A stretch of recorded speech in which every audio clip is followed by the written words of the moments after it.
Baton Rouge. This hour is brought to you by Spencer Callahan Injury Lawyers. Oye, amigo, it is the Dan Le Batard Show on ESPN Radio. My brain doesn't. My first instinct is not the right thing. Like, you guys seen that the I said 2 minutes left. No, the 2 minute offense. You have failed. No, you're gonna get tackled in the backfield. Get out of here, Brennan. We'll talk to you tomorrow. Goodbye.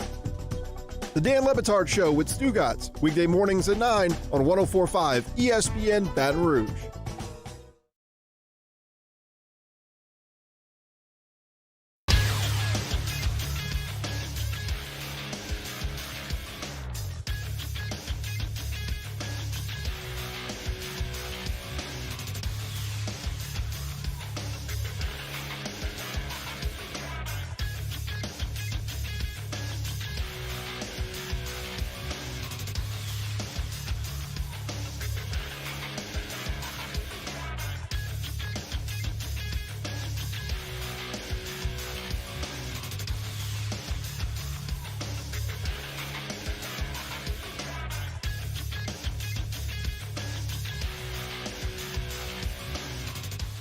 Good morning. It's 7 a.m. on Thursday, July 9th. Currently 78 degrees and sunny, a high of 94 in Alexandria, 78 and sunny and a high of 94 in NOLA, 77 and sunny, high of 93 in Baton Rouge here in the capital city. Coming up today on Off the Bench, presented by All-Star Toyota. Chef Michael Johnson will join us for Munchies at 7:30. Chad Durbin at 8:30. The Athletics' Larry Holder at 9:30. You can follow today's show Inside the Huddle. Driven by Bayou Ford. Also on Twitter and Instagram, OTB_ESPN. Watch us live on YouTube and Facebook. Like and share as well. This is Off the Bench.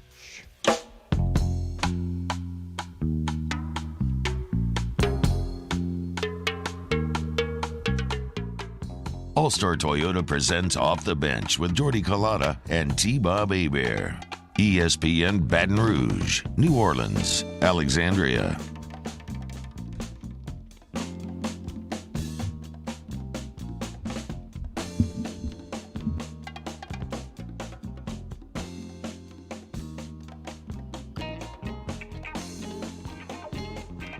Off and at it off the bench, 104.5 ESPN Baton Rouge, 100.3 ESPN Radio down in New Orleans, 94.7 ESPN Alexandria, always online, 104.5ESPN.com. We're on your smart speakers this morning. We're also on Facebook Live, YouTube Live this morning from 104.5 ESPN's channel over on YouTube. This morning on Off the Bench, we will talk to Chef Michael Johnson in our Munchies segment, hashtag Munchies. So on all those platforms, Facebook Live, YouTube, we are Inside the Huddle. If you want to get a question in there and use the hashtag Munchies, we'll ask the chef coming up at 7:30 this morning. At 8:30, Chad Durbin will stop by and give us an update on the restart to Major League Baseball, as that'll be happening in the next couple of weeks. Major League Soccer debuted last night. They'll have the stage to themselves for the next 16 days before NBA and Major League Baseball get cranked up.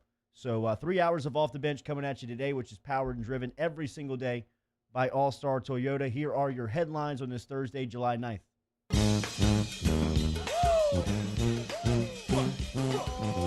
Headlines on Off the Bench. A lot of news coming out on Wednesday around some organizations, including the LHSAA, as they reaffirm their commitment to fall sports. Eddie Bonine made a statement to The Advocate saying, now more than ever, we are reminded that our communities need high school sports. Interscholastic competition supports the physical, emotional, and mental well-being of the student athletes across the state of Louisiana. The LHSAA is fully committed to the safe return of high school athletics this fall. We encourage schools to follow LHSAA Sports Medicine Advisory Committee guidelines to ensure the safety of the student athletes, coaches, and administrators are held up. Reopening high school sports depends on all of us working together. That was from the executive committee on Wednesday. The Ivy League called off their fall sports as the Ivy League announced Wednesday that it had ruled out on playing all sports this fall, becoming the first D1 conference to say it will not hold sports this upcoming semester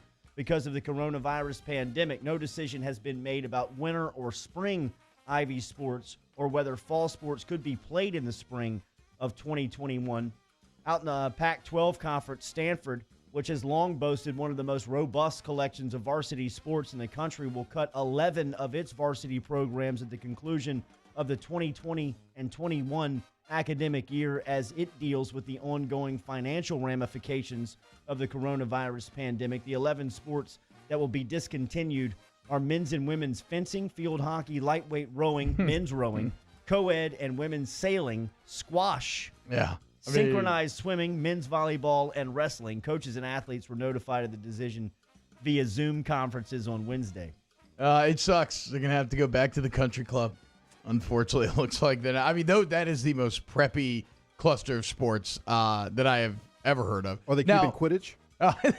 The Quidditch team is remaining, CV.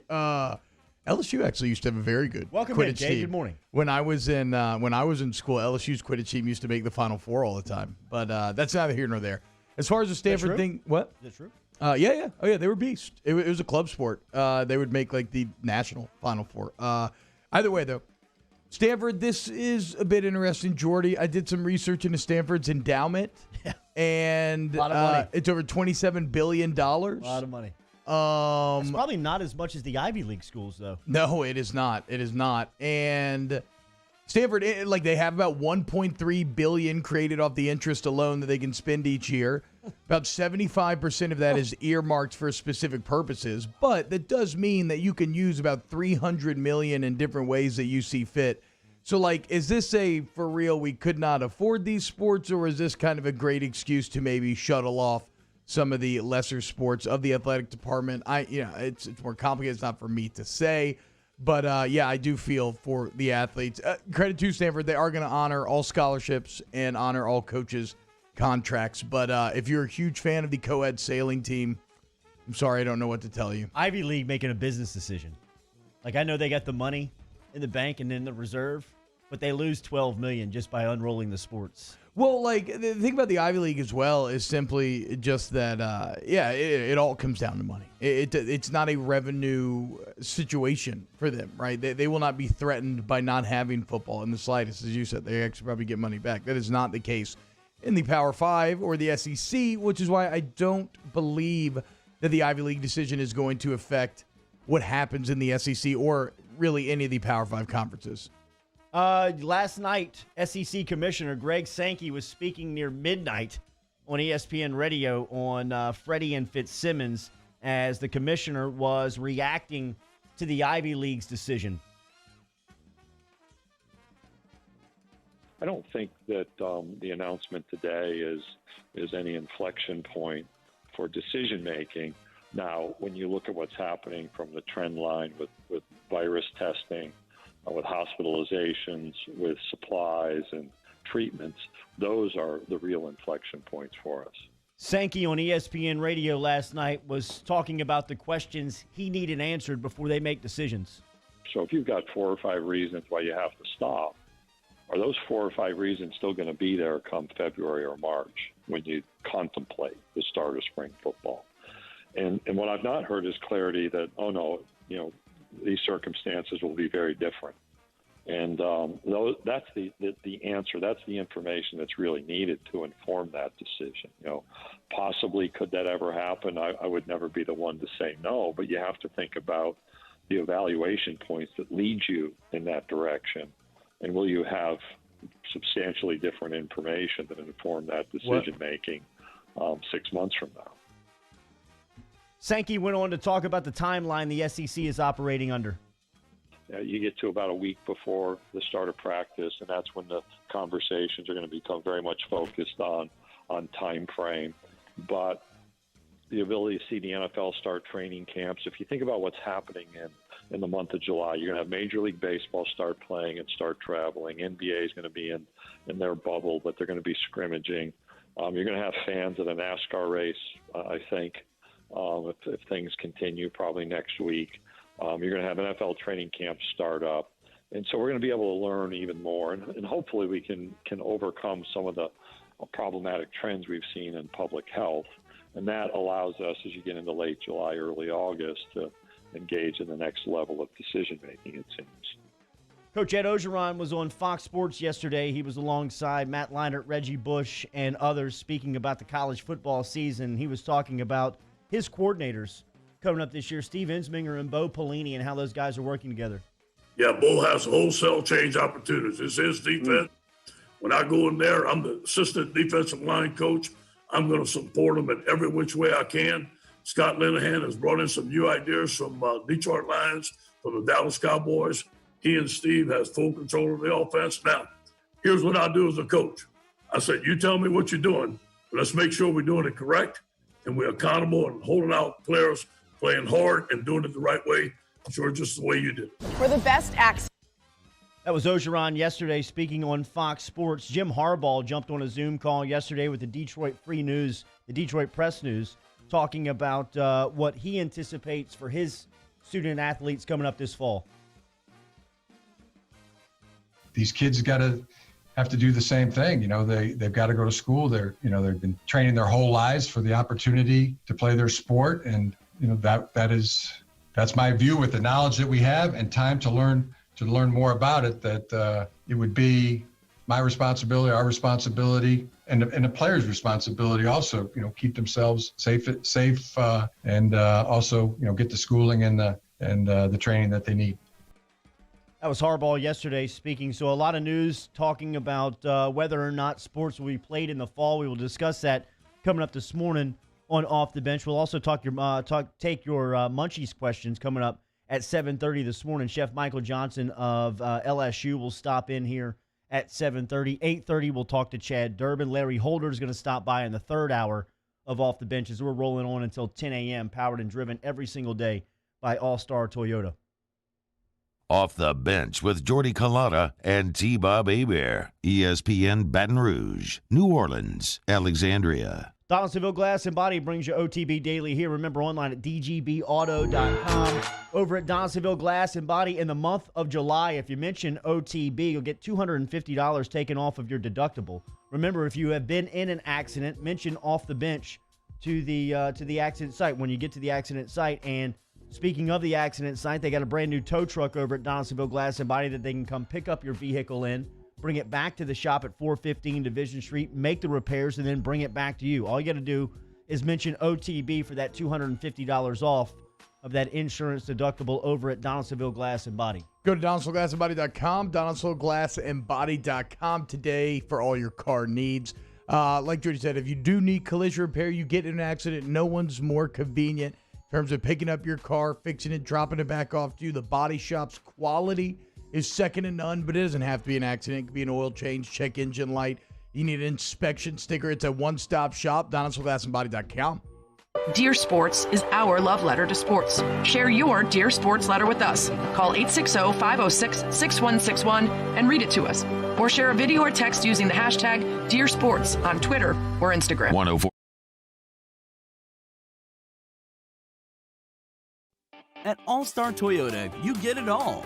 If you're in the market for an all-new Toyota vehicle, come see our friendly and knowledgeable sales team at All-Star Toyota. Located in Baton Rouge at the corner of Airline and Goodwood, we've been serving our community since 2005 by offering a large selection of new Toyota cars, trucks, and SUVs.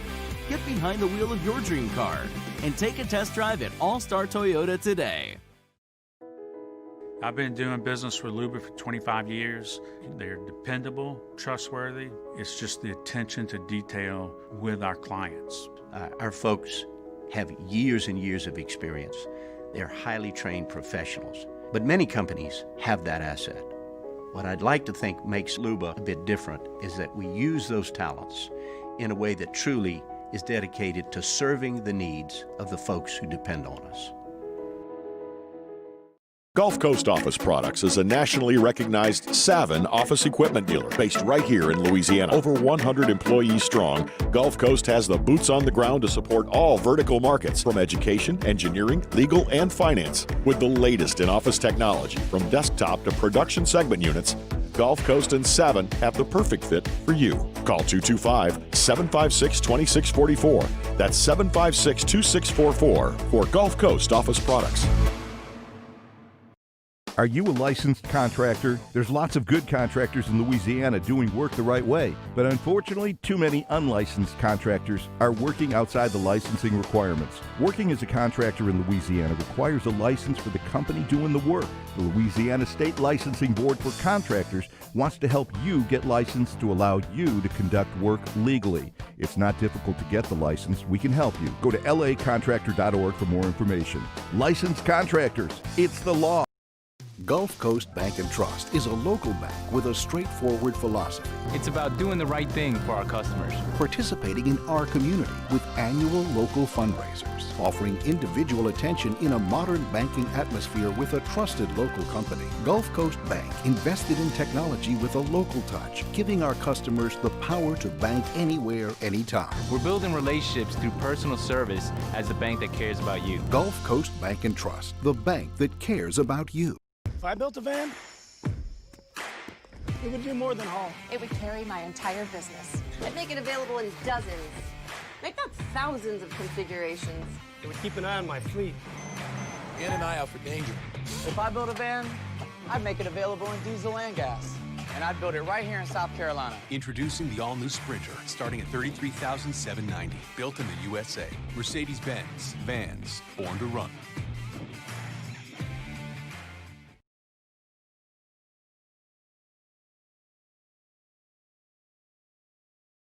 Clinics of Louisiana. We got a full hour of football talk with Mike Detillier, so hopefully you'll join us for AFR Thursday 3 to 6, 104.5 ESPN Baton Rouge.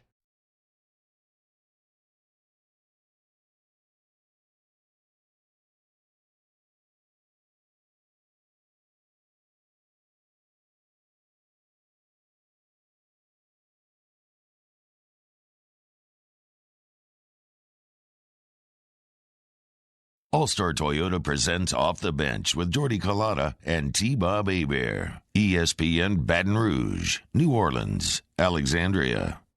All right, stick around. Chad Durbin coming up at 8:30 this morning. We'll talk to Durbs about the resuming of play for Major League Baseball, what he anticipates from the MLB as they'll get going at the end of the month, NBA to get back up on the floor at the end of the month, as we said Major League Soccer was back on last night, so they'll have the stage to themselves for about the next 16 days as sports are getting underway. But yesterday, a lot of news around college sports coming up this fall, and the Ivy League was the first to make a decision about their future and what the fall is going to look like. And the Ivy League decided that they were going to postpone and suspend all sports this fall, becoming the first D1 conference to make that decision.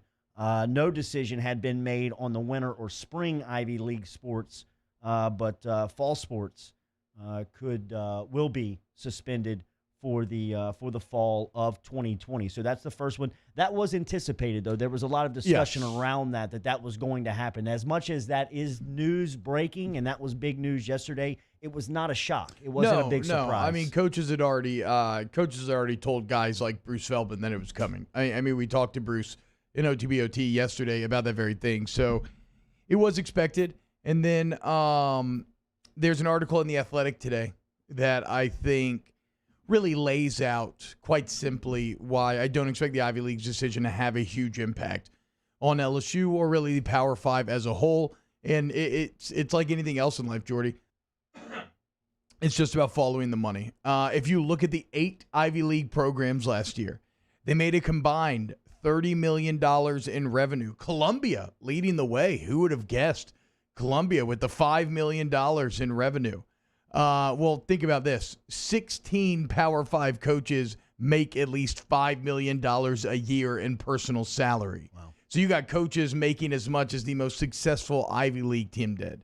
How about this? So they combined to make $30 million in revenue. The Big Ten, their 14 schools, combined to make $1.026 billion last year. The SEC combined to make $993 million, right near that $1 billion mark. So quite obviously, you are not operating, when you're talking about trying to make decisions, you are not coming from the same place if you were talking about the Ivy League versus the SEC. And that's why we keep talking about momentum and how much that matters in determining whether or not, like, how far are you willing to push the envelope? How much risk are you willing to take on when it comes to playing football? And when you look at the economic impact that LSU has on Baton Rouge and even Louisiana as a whole, it quickly becomes clear why people are going to be willing to assume more risk than maybe you would in other spots, because you need this football season to be played. I mean, I've been very upfront about it, Jordy. Very selfishly, in our job, we need football to be played, right? Like it helps us out a ton directly, and we would not factor into any of the direct beneficiaries of an LSU football season. We would be in the ripple effect kind of category when you're talking about the study that Lauren Scott did that we'll get to in a second. I could argue our sales and advertising packages would be directly No, affected. what I mean, no, they wouldn't. What I'm saying show? is, like, okay, so Dr. Lauren Scott did that study, right? And predicted, this was back in 2013, and said that there'd be a $50 million loss without football in the surrounding area. But this is just, I believe, the kind of base just the base money that LSU's actually getting, that the athletic department's actually getting. When you start to factor in ripple effects, which I think would be more like us and the sales generated here because people want to listen to people talk about football, that number balloons from $50 million to $397 million. $119 million in household earnings, 4,000 jobs in the Baton Rouge metro area. And these are estimates, right? Because when you do ripple effects, it's not something exact that you can see on a ledger sheet. These are more estimates, but even if these estimates are off by 30%, right? I mean, you're still talking about over $300 million. Yeah. So that's just for Baton Rouge. If you extend it to Louisiana as a whole, it's estimated that a season, and this was back in 2013, not even factoring in a 15-0 national championship returning team, but it's estimated that an additional $331 million was generated for Louisiana as a whole. So, yes, the economic impact of football, and Baton Rouge is not unique in that matter, right? Tuscaloosa, I saw some headline the other day, again, estimates, but that it could be like a $2 billion loss for the Tuscaloosa surrounding area if there was not to be a football season. So, absolutely, these are... and this is where it becomes interesting, right? Because you always think about football as just a game, and it is in a lot of ways. But when you look at that impact, that has real impact on the everyday citizens that are going about living their lives. And that's why people are going to do whatever they can in order to try to make football season happen. Yeah, this is it's right around this period. It feels like it could be an insensitive take, but they're playing football. Like the SEC is playing football. And they're going to do it come hell or high water because of the scenarios that you just played out. The financial impact on the conference and the communities in the conference is just too overbearing. It's just too much to deal with if you do not play. And to me, it's unrecoverable, and it will not be able to be sustained if you do not have football. There will be communities, businesses, and programs in athletic departments that fold, and they have to play football, particularly in the Southeastern Conference. I see an all SEC schedule happening between the institutions before they cancel the season. Absolutely. Like that would be, and even now with Ohio State shutting down again, it's kind of fascinating, right? So I said that I've been reading a lot of plague history lately, and one of the things that you always see when a pandemic breaks out in human history is kind of a cloistering effect, right? Suddenly, neighboring cities no longer trust each other. Trade routes are shut down. Cooperation is kind of gone. You could see a similar thing in college football this year where each of the power conferences, each of the Power Five ends up doing their own thing just to try to simplify, codify rules, do a better job of keeping players in a bubble-like scenario, if not a bubble like what's going on at Disney with the NBA right now. So, yeah, I mean, it feels very realistic that maybe you just get that SEC schedule, and that would be great. But here's the deal, and also the SEC has to fulfill TV contracts. Like, they have other people that they need to if they want to make the money that they're used to making. What I would want to know, and it would take somebody like Dr. Lawrence Scott figuring this out, is if they play football but no fans are allowed, what's the economic impact at that point, right? Because you're obviously losing a lot, but you're not losing everything. Because you still have, okay, this Saturday at 11 a.m., there's going to be a game to go watch if you wanted to go to a restaurant or a bar to go watch it, right? Oh, you're going to have people over because you want everybody to watch the game, so you're going to go to the grocery store, you're going to get your drinks and your food and everything else. So like that to me, because that looks like the most realistic option, right? Where we sit today. And as everybody's pointed out, the next 3 weeks are going to be massive for all of this. But the most realistic option is probably football with no fans and or limited fans. And I have to wonder, what does that economic look like? What does that impact look like in the surrounding area? How much of that, nearly $400 million in ripple effects, how much of those ripple effects are taken away? It's not as devastating as postponing the season. And an anonymous user writes into to the huddle, you could not be more wrong, Jordy. Postpone until the spring. Spring college football in Division I among the Power Five cannot happen. Do you think that you can go to Jamar Chase? Do you think that you can go to a big-time prospect and ask them to postpone their fall semester until the spring at the same point that they are working out for the NFL and expected to make a decision on getting paid to play football and getting paid to play for that's a a guarantee. Guys like Jamar Chase wouldn't play. That's not happening. No. I mean, when you even think about Clemson's quarterback and the scenario there, I mean, the potential number one pick of Trevor Lawrence. I mean, a guy like Trevor Lawrence who has a decision in the spring to make on his eligibility in the future. You think that he's going to look at Clemson's football season that was postponed because of the pandemic, or a guaranteed $30 million sitting on the table for him to get prepared to play NFL football and decide to go back to Clemson? It's not going to happen. No. Just like Jamar Chase wouldn't come back to LSU to play football in the spring when he's getting prepared to play for the NFL draft. I mean, it's just... Well, we also talked about it a little bit on OT earlier this week. And, Jordy, what about... So player safety is the crux of all of this. First off, there's no guarantee that the pandemic will be better in the spring, which you could say, well, that doesn't factor in. It's about, is it safe enough for the fall? But secondly, what's also really not safe? Playing 2 full football seasons in a single calendar year. Like that is absolutely brutal to put your body through. That's a huge injury risk. I mean, quite frankly, if you're talking about pushing it back to the spring, it would really just be time to cancel it. And I mean, that's likely, I believe, what the Ivy League will end up doing. They haven't made a decision yet in that regard. But at that point, I think there's just too many moving parts. It would create too many ripple effects. The easier thing would just be to rip the scab off, and it would suck, and everybody would just lose a year of football. I mean, think about the small schools. We're talking about the SEC. We're talking about the Power Five. And right now, I will go on the record and say without reservation, the SEC, I guarantee you will play football this fall. There's just too much money on the line. Yeah. They'll do it with an all-SEC schedule where they just keep it within their institutions. The only thing I would say is, what if a nightmare scenario came to pass and you had a kid hospitalized, or, you know what I'm saying, the real nightmare scenario? There are emergency scenarios out there that exist that would bring up the discussion. But for me at this point, I just don't see a scenario where they're going to cancel the season. I'm with you. And you think about, like, we're talking about the Power Fives in the SEC and the big conferences, but for the small schools, I mean, like LSU opens up with Texas San Antonio.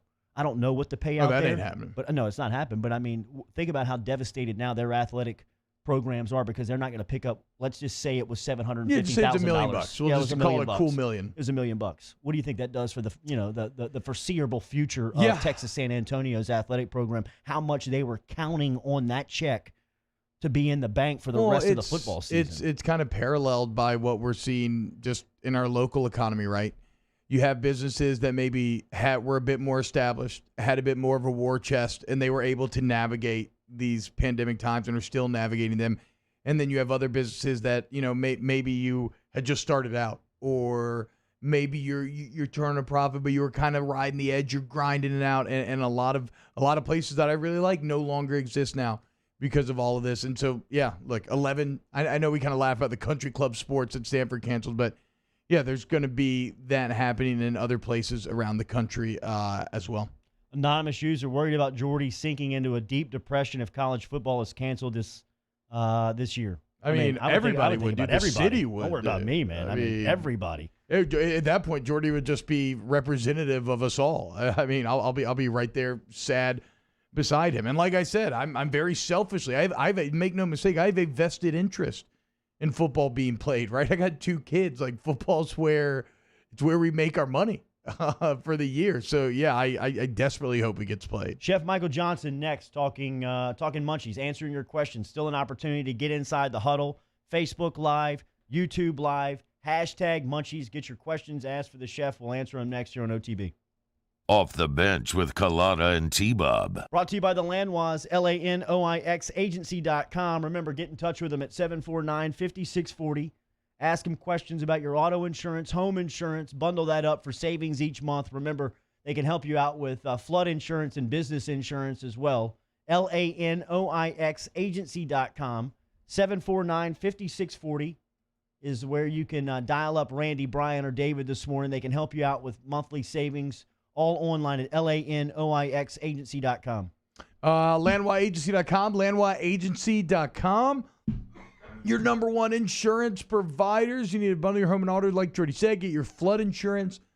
The bottom line, what do you want from an insurance company? You want coverage that gives you peace of mind at a rate that makes you happy. And that's exactly what they do at Lanoix. And they're constantly trying to find you money.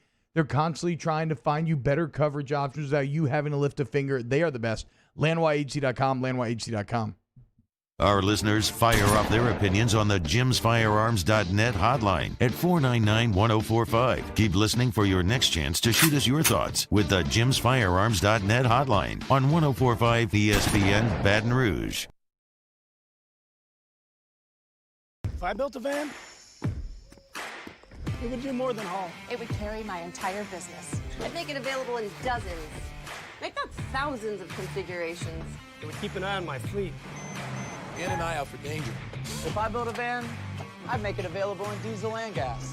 And I'd build it right here in South Carolina. Introducing the all-new Sprinter, starting at $33,790. Built in the USA. Mercedes-Benz. Vans. Born to run.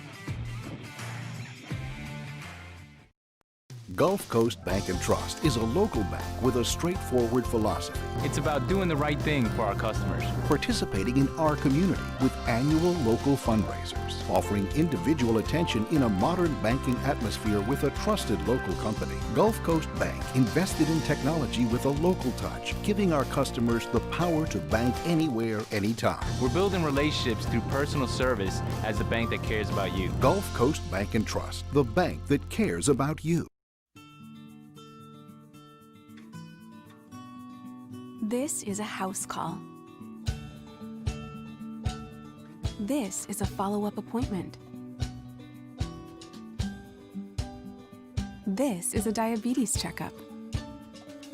This isn't just more convenient care, it's more advanced care. This is innovating healthcare at Louisiana's #1 hospital, Auctioner. ServiceMaster Elite create clean, disinfected work environments. As a local business, we take pride in serving the New Orleans and Baton Rouge areas. Our cleaning protocols follow CDC and OSHA standards for healthcare settings, offices, senior living, restaurants, and industrial plants. Contact ServiceMaster Elite to get your operation ready for reopening with germ disinfection cleaning. ServiceMaster Elite, the trusted choice in professional cleaning since 1996.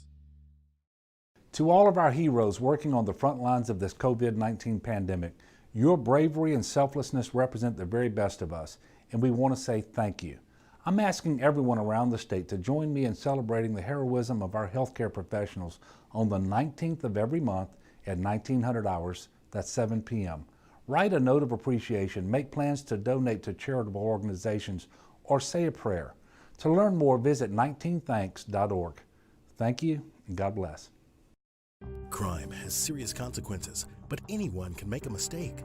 If you find yourself in trouble with the law, know that you have rights, and it's okay to demand them.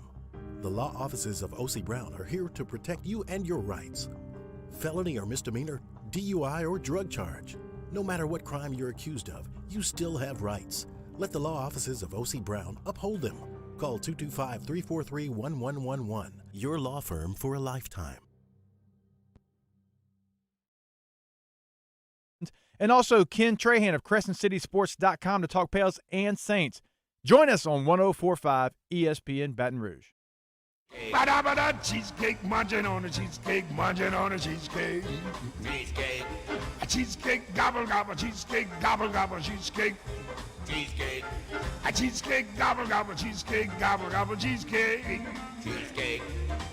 All-Star Toyota presents Off the Bench with Jordy Collada and T-Bob Hebert. ESPN Baton Rouge, New Orleans, Alexandria. Every week here on Off the Bench, we team up with LSU executive chef Michael Johnson from LSU. A huge week for the Tigers as LSU is handing out the jewelry this week from a magnificent college football season. Best of all time, 15-0, 7 top 10 wins, and the whole time eating good because of Chef Johnson traveling with the squad and back in the facility. He picks up the rings. Is that right, Chef? Do you get the 3 rings? I did get a championship ring, and then I get a combo ring. Is what it is. It's a ring that has both the. Oh no, we just dropped the chef. It's all good.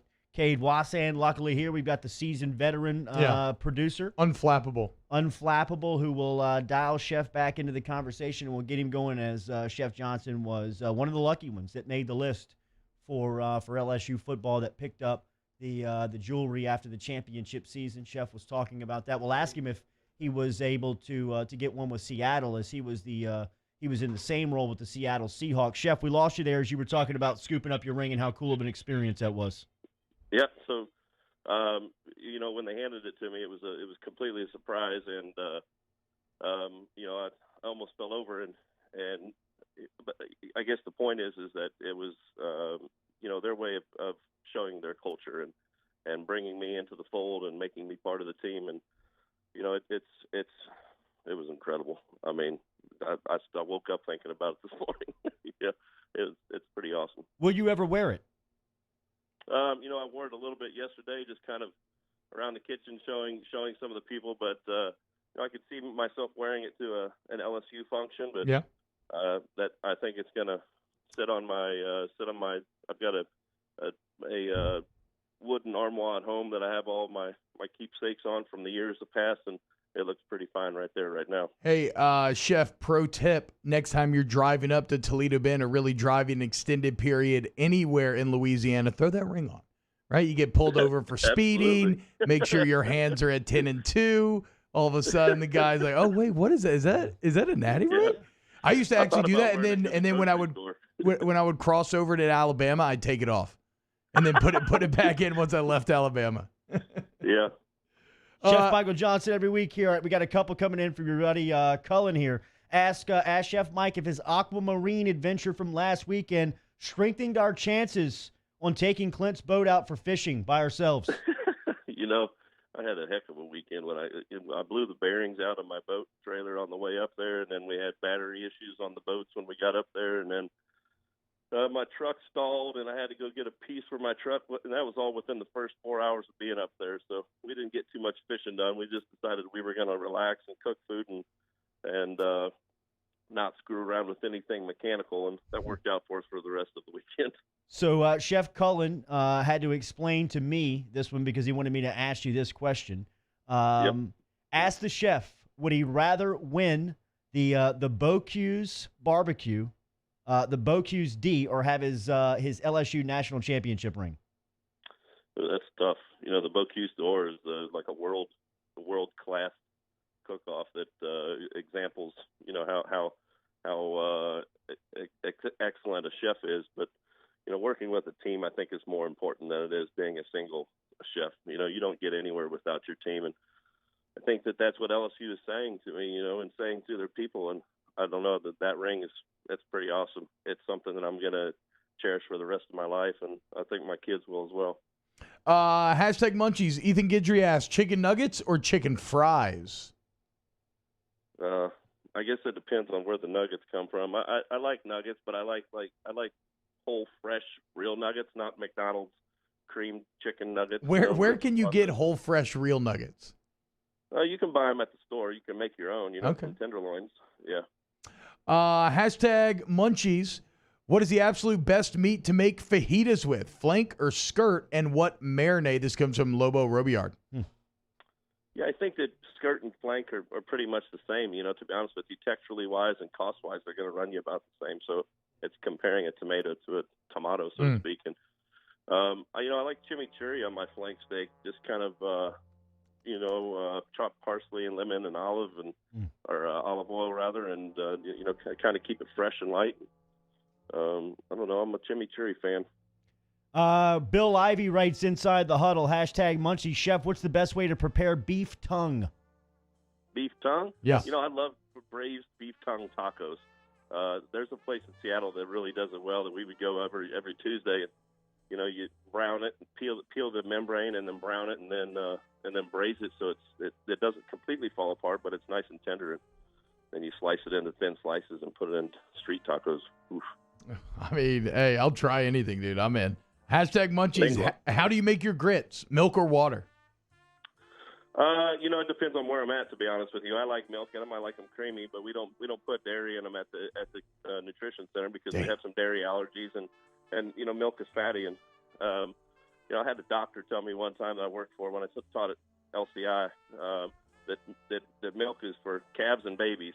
So I don't ingest too much milk myself, but if I'm cooking for my kids, I put milk in it. Anonymous user inside the huddle, hashtag Munchies. Ask the chef how he feels on ceramic knives. Ceramic knives have their place. I've seen more than a few drop and hit the floor and split and crack, and that's my problem with them is they're so fragile that they're fragile, and but they're sharp as hell. I was thinking about knives this morning, and I prefer German steel to anything else because it's tolerant of drops and falls and beating around. And, you're not supposed to put them through the dishwasher, but you can.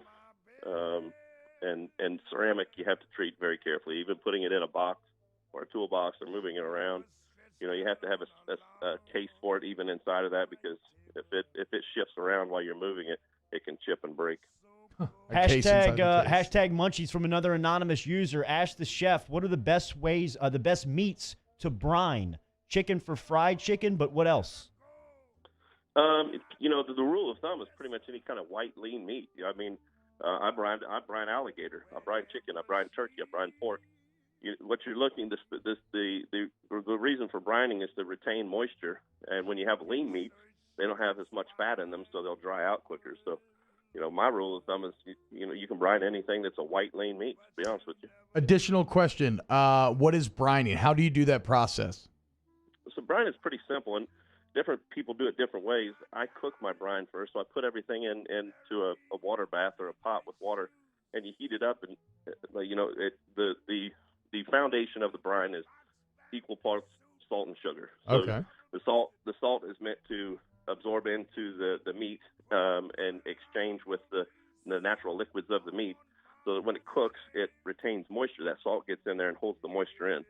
And then, the sugars for flavoring. And then, like lots of guys do bourbon brines. Some people do like a cranberry brine for turkeys over Thanksgiving. You can flavor it however you want. But me, I cook it together and kind of bring those flavors out first and then chill it with an ice bath. Oh. So I make a sweet tea brine. It's kind of a southern fried chicken dish. Oh, man, that's something mean right there. Yeah, but I'd have to get you to text me that. Hashtag Munchies. Chris Jarrell wants to know, does Chef recommend an electric smoker, and what's the best meat to use?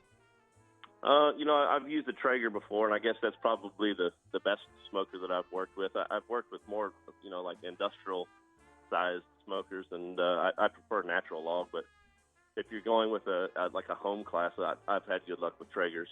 And meats, I like brisket and pork butty, just kind of plain and simple. I like smoked ribs, but yeah, my favorite dish barbecue-wise is burnt ends. Is what? The burnt ends. Nice. Burnt ends. Yeah. That comes from the brisket, right? Yeah, right. Yeah, it comes from the tail end of the brisket, and you usually need several briskets. It's kind of a byproduct at a barbecue joint that you have the sliced brisket, and you get down to the tail end of it where it gets kind of tough, and they actually cook that again and loosen it up a little bit more, and then toss it with sauce, and it's something special. Wow. Oh, yeah. Hashtag Munchies for the chef, anonymous user. Highest caloric meal you remember making for a player? Highest caloric, Thank you. I think He hit you with the direct with the correction. teacher. Thank you. I think it's not even about the meal itself. It's about how many plates of food that they take in, right? Like I've seen guys eat 5 plates of food. When we did the Southern Louisiana Taste of Home, with Richard's dad, or maybe that was Northern Louisiana, with Richard Lawrence's dad, it went over really well. When we did the Southern Louisiana Taste of Home, it went over really well, and there was guys eating more than 5 plates of food. And, the caloric intake wasn't in one plate of food; it was in the amount of plates that they were eating, and it was impressive. Hashtag Munchies. Have you ever cooked a roast in a crock pot? My dad cooks roast in crock pots. I don't even own a crock pot. I'm kind of a rustic guy that way. I like cast iron camp stoves and stuff like that. But they have their place. You can cook it and set it and leave it, and they can turn out well enough. My problem with the crock pot is you can't brown in it, right? So I like to when I braise, I like to brown my roast. And so if I'm going to brown my roast in a cast iron pan, I'm just going to put it in a camp stove and cover it up and let it cook in that. Ooh. Hashtag Ask Chef Munchies. Chef, are Cutco knives the Mercedes-Benz of knives? Cutco knives are not the Mercedes-Benz of knives. They're good knives. My brother has a set of Cutco knives, and they cut through stuff. But, and I'll get back to the steel, I guess. It's really about the type of steel. Cutco knives are stamped knives, and the best kind of knives are forged. Wusthof makes forged knives, and when you pick it up, you can tell the difference in the heft of the knife. It has a weight to it. The tang goes all the way through the handle. And they have different types of tangs. So there's like a rat tail tang. It's just a little slender piece of metal that goes into the handle of the knife, and those loosen up after time. And, it doesn't have a good balance while it's in your hand. And if you're working with a knife in your hand all day, it needs to have balance. And, there's the forged knife with a full tang is my favorite kind of knife. And there's German steel, holds up well to being beat around. Japanese steel is super sharp, but it's hard to sharpen up again because the metal's so hard. So Cutco to me is below the German and the Japanese steel, but they have their place. They work well. That's exactly where I was going. Last question: choose German or Japanese steel. I'll say it like this: Japanese steel looks nice on the shelf and it's pretty, and if it's real Japanese steel, it's worth its weight in gold. But as a professional chef, I need knives that I can beat around, and I don't have to worry about struggling with them too much. I like German steel, and the majority. I have 3 Japanese knives, and I have about 30 German knives. So, wow. Yeah. Caloric. Thank you, Chef. Yeah. Excellent as always. We'll talk to you next Thursday. Thanks, guys. Take care. Chef Michael Johnson checking in this morning from LSU Food. LSU over there as he is the executive chef. We will close out hour 1 next. Off the Bench with Colada and T-Bob. All-Star Toyota brings you Off the Bench daily here. Remember, All-Star Toyota of BatonRouge.com is where you can find Lee Carney and the great team over there at All-Star. Stop in and see them today on the corner of Goodwood and Airline. So Lee and I are going to lunch today, so it'll be good to check in with Lee Carney to see about what else is going on over at All-Star. Remember, we've been telling you during the holiday months, during the summer months, that you can always rent a vehicle from All-Star of Baton Rouge. You can lease a car there as well if you're looking for a brand new model, a hybrid model, a certified or pre-owned model. All of that is at your selection to be choose from over there at All-Star Toyota of Baton Rouge. All-Star Toyota of BatonRouge.com, All-Star Toyota of BatonRouge.com.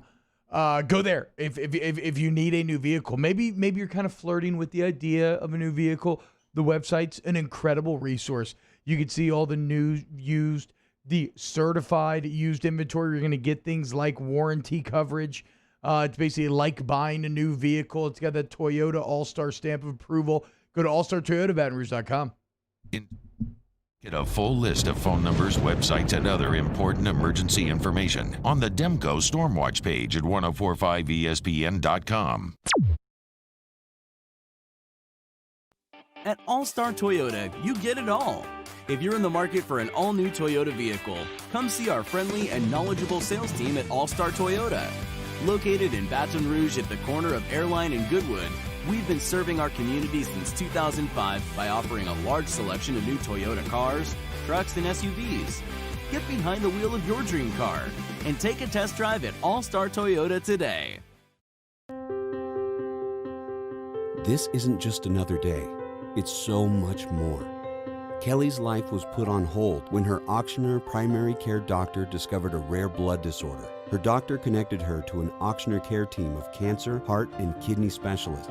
With multiple primary care locations around Baton Rouge, same-day appointments, and online scheduling, we're relentless about keeping you healthy. Auctioneer Baton Rouge, innovating healthcare for Kelly. Gulf Coast Bank and Trust is a local bank with a straightforward philosophy. It's about doing the right thing for our customers. Participating in our community with annual local fundraisers, offering individual attention in a modern banking atmosphere with a trusted local company. Gulf Coast Bank invested in technology with a local touch, giving our customers the power to bank anywhere, anytime. We're building relationships through personal service as the bank that cares about you. Gulf Coast Bank and Trust, the bank that cares about you. I've been doing business with Luba for 25 years. They're dependable, trustworthy. It's just the attention to detail with our clients. Our folks have years and years of experience. They're highly trained professionals. But many companies have that asset. What I'd like to think makes Luba a bit different is that we use those talents in a way that truly is dedicated to serving the needs of the folks who depend on us.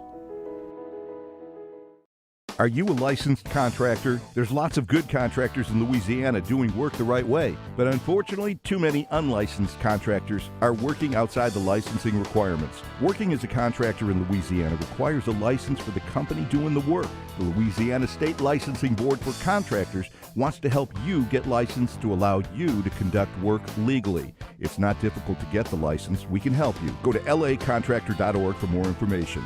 Licensed contractors, it's the law.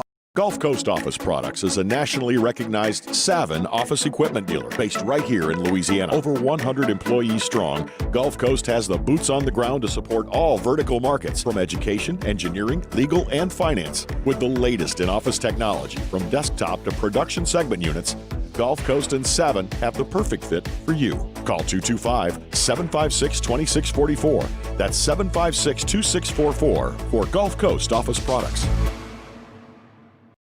If I built a van,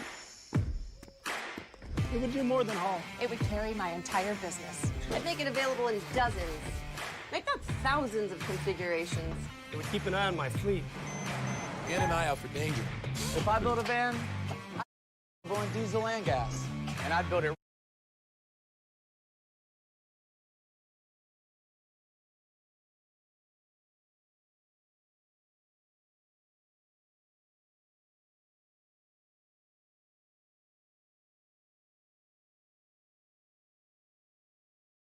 All-Star Toyota presents Off the Bench with Jordy and T-Bob Hebert. ESPN Baton Rouge, New Orleans, Alexandria. All right, good stuff from the chef, Michael Johnson, every Thursday here on Off the Bench Munchies segment, answering your food questions. Remember, every week you can get those loaded up. All you got to do is use the hashtag Munchies. As we're on Facebook Live this morning. We're on the ESPN site. Yeah, sorry if that's confusing. We're not on the Off the Bench YouTube. We're now on the 104.5 ESPN YouTube today. I don't know what it's going to be tomorrow or later in the week, but for today, we're on the 104.5 ESPN YouTube. You can always hop inside the huddle. 8:30 this morning, we'll talk to Chad Durbin. All of our sound, always on Off the Bench, is brought to you by Carriages of Baton Rouge. Remember, Carriages is online at carriagesbr.com. They've got great social media as well, Instagram, Facebook. They're always posting all of the current selections in season and all the sales specials that they're having over at Carriages. Stop in and see them on the corner of Jefferson Highway and Old Hammond, where they've been since 1982.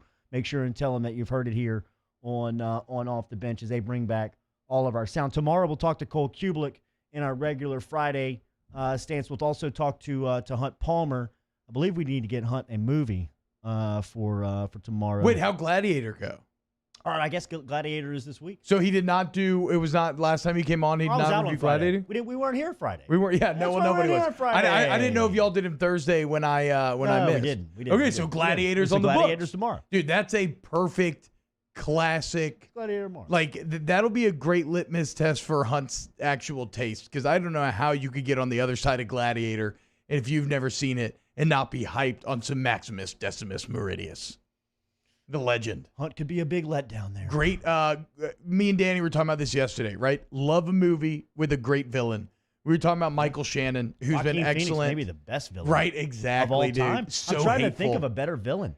I actually Ivan Drago. Did you ever see Shape of Water, where the girl has sex with the fish man? I'm guessing you didn't. I love that movie. It won Best Picture. By that scene description alone, I know I haven't seen it. hey, it's what you're into. It's what I'm into. But point being, that's neither here nor there. It's a really good movie. But Michael Shannon in that movie is a Hall of Fame bad guy. Like, to me, it's him. Joaquin Phoenix would be on that list from Gladiator. Who are the other great villains? Buffalo Bill, Silence of the Lambs. He's pretty well. He's got the scene. I don't know that he carries enough of a movie, but yeah, would you bleep me? I'd bleep me. So good. I like. I just had another good villain. No. Well, no, Achilles would have been the good guy, though. Okay, well, I mean, I'm just reading what's going on inside the huddle. So. Okay, well, I mean, whatever. I guess in anything in war related, it's a matter of your perspective. But no, I would not throw Achilles in that list. Maybe like Bill the Butcher from Gangs in New York. Heath Ledger is the Joker? Absolutely. Throw him in that top 5 mix as well. Danny's giving full thumbs up back there. Hour 2 will continue the discussion. Full stream ahead at 8:15. Chad Durbin, 8:30. OTB powered by All-Star Toyota every day. Off the Bench with Kalana and T-Bob. Secure Shredding and Recycling. Remember, you can find Secure Shredding and Recycling online at secureshreddingandrecycling.com. Stop in and see Gaines Garrett, his crew over there, J Bab and the crew, your document destruction specialist. Remember, if you mention Off the Bench, they got a special for you over there because they destruct hard drives. And if you mention OTB, they'll take your 2 hard drives off the top for free. The entire listening area is serviced. If you're down in New Orleans, listening on 100.3, if you're up in Alexandria, 94.7, over in Lafayette on 98.1 HD2. They service the entire listening area. Secure Shredding and Recycling, secureshreddingandrecycling.com. Secureshreddingandrecycling.com. Go there today for all of your document destruction needs. Mention Off the Bench when you go in. If you need to destroy some hard drives, anything that you need, though. They are local. They are LSU grads. They are there to serve you. It's convenient. They got drop-off points in Baton Rouge, in New Orleans, coming soon to Alexandria. They're the best. SecureShreddingandRecycling.com. Hey, it's Matt Moscona. You've probably heard me talk about my love of whiskey, which is why I am thrilled to announce that's... If I built a van, it would do more than haul. It would carry my entire business. I'd make it available in dozens. Make not thousands of configurations. It would keep an eye on my fleet. And an eye out for danger. If I build a van, I'd make it available in diesel and gas. And I'd build it right here in South Carolina. Introducing the all-new Sprinter, starting at $33,790. Built in the USA. Mercedes-Benz. Vans. Born to run. To all of our heroes working on the front lines of this COVID-19 pandemic, your bravery and selflessness represent the very best of us, and we want to say thank you. I'm asking everyone around the state to join me in celebrating the heroism of our healthcare professionals on the 19th of every month at 1900 hours, that's 7 p.m. Write a note of appreciation, make plans to donate to charitable organizations, or say a prayer. To learn more, visit 19thanks.org. Thank you, and God bless.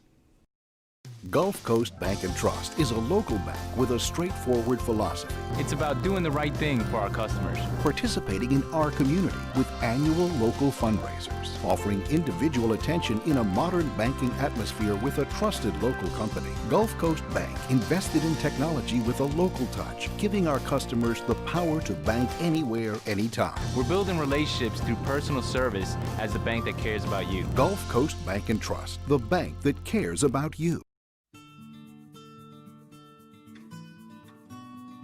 This is a house call.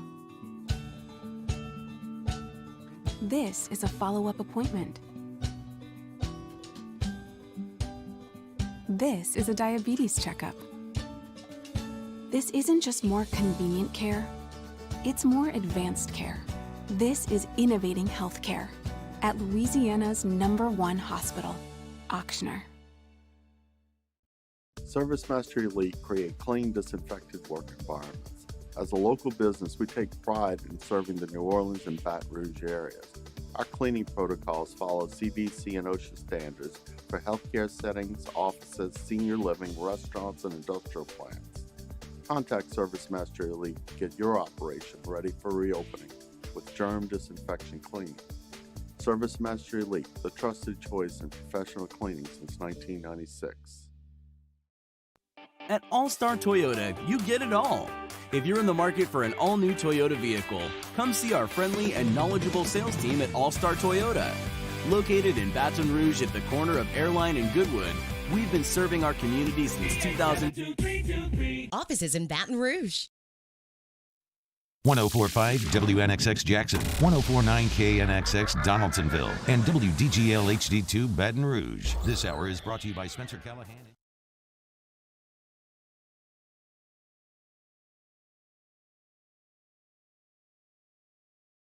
Working as a contractor in Louisiana.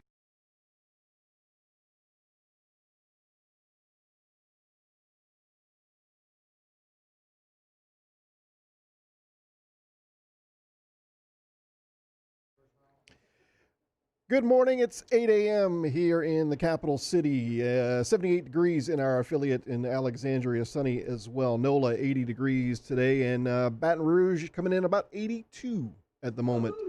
Yeah, nice and warm. Coming up today on Off the Bench, if you missed it, Chef Michael Johnson on demand answering your Munchies questions. At 8:30, it's the Derbs, Chad Durbin, and the Athletics, Larry Holder at 9:30. You can follow us on Instagram and Twitter at OTB_ESPN.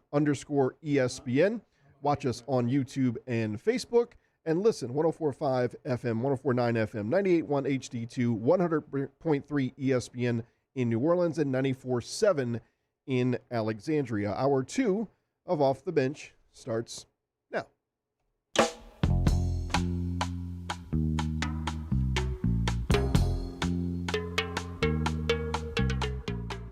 All-Star Toyota presents Off the Bench with Jordy Collada and T-Bob Hebert. ESPN Baton Rouge, New Orleans, Alexandria.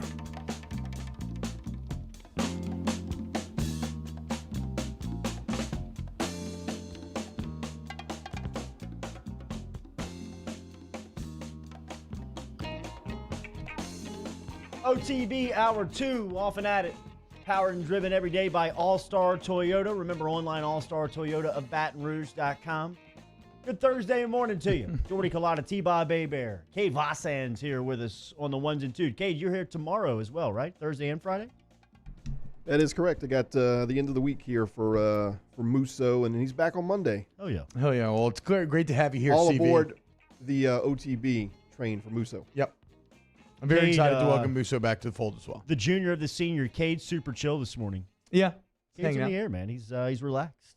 Dan Cardenas here with us, as well as our video producer. We're here until 10 a.m. every day here on Off the Bench, and every day we are driven and powered by All-Star Toyota. As Cade said, if you missed hour 1, Chef Michael Johnson already in the books, as he's with us every Thursday for our Munchie segment, answering your food questions or anything that you may have. He was answering some cookware questions about some knives this morning, best knives out there. Wasn't as sold on the Cutco selection like Larry Plank was. Stick around in the 8 o'clock hour. Chad Durbin coming up at 8:30. Full stream ahead. 8:15. We were talking villains at the end of hour 1. A lot of requests coming in. So I am I am creating a master list of everything that we're saying. It's gonna be a good field of 64. A nice little bracket. And yeah, I'm thinking man. Or maybe like we do a tier list thing with this eventually. You got Hannibal Lecter on that list? We do. Hannibal Lecter. I mean Anthony Hopkins and Silence of the Lambs. Are you kidding me? He's unreal. And the escape scene Like how Lecter escapes when he's in that hotel he's in the jail ambulance. and he hangs up the body, and then all of a sudden the guy that you think is the dead police officer, whatever, he sits up and takes the skin off And his the only face. way he gets caught because the real body is dripping out of the elevator. Yes. The blood starts dripping out of the elevator that Oof. Jodie Foster sees. How about Hans Gruber? Is he on the list? I mean, he's not only on the list. Is he a 1 seed? But he's very close to my heart. And yes, he's a 1 seed. Die Hard's a great movie, Christmas or otherwise. For you Song of Purple and Gold fans, you may have recognized that Kirby Smart played the role of Hans Gruber when he invited the Swamp King to a holiday party, only then to bust it up with swords in hand for the Swamp King had to strike him down and kick him from the window. Danny, I think that there could be a great debate on the Joker list, actually, because when you think of Joaquin Phoenix, he was a fantastic Joker. We've already had Heath Ledger come into the mix as a recommendation for a great villain. But when you think about Jack Nicholson's character and the way that he played the Joker, he was a fantastic villain as well. How could you possibly leave out the best Joker, Jared Leto Joker? I'm just kidding. You're probably not going to get that. He's a terrible Joker. The Suicide Squad movie is horrendous. You're absolutely right, though. I love Jack. I love Jack's Joker. Heath Ledger's Joker took it to the next level, though. Really? Yeah. Because a lot of people would offer, but a lot of people would argue that Joaquin's Joker was the best. I mean, I don't think it's as. Cade, you got a stance on this? Look, it's Joaquin not, versus Heath. It's not yes. just cut. It's not I'm saying cutting. I don't think Jack is in the. Jack was great. I'm not putting Jack. But also people are going to be nostalgic. Like, what was your Joker? And for a lot of people, that would have been Jack. Where are you at on this, Dan? I'm with Team Heath all the way. Yeah. All right, I mean, all right, I think it's better because the fact that Batman, he's opposing Batman the whole movie, and you don't get that with Joaquin. He's just his origin. That's true. That's true. He's almost because that's actually a really good point. Per this conversation, Joker is a bad guy, but in the Joker movie, he is the protagonist.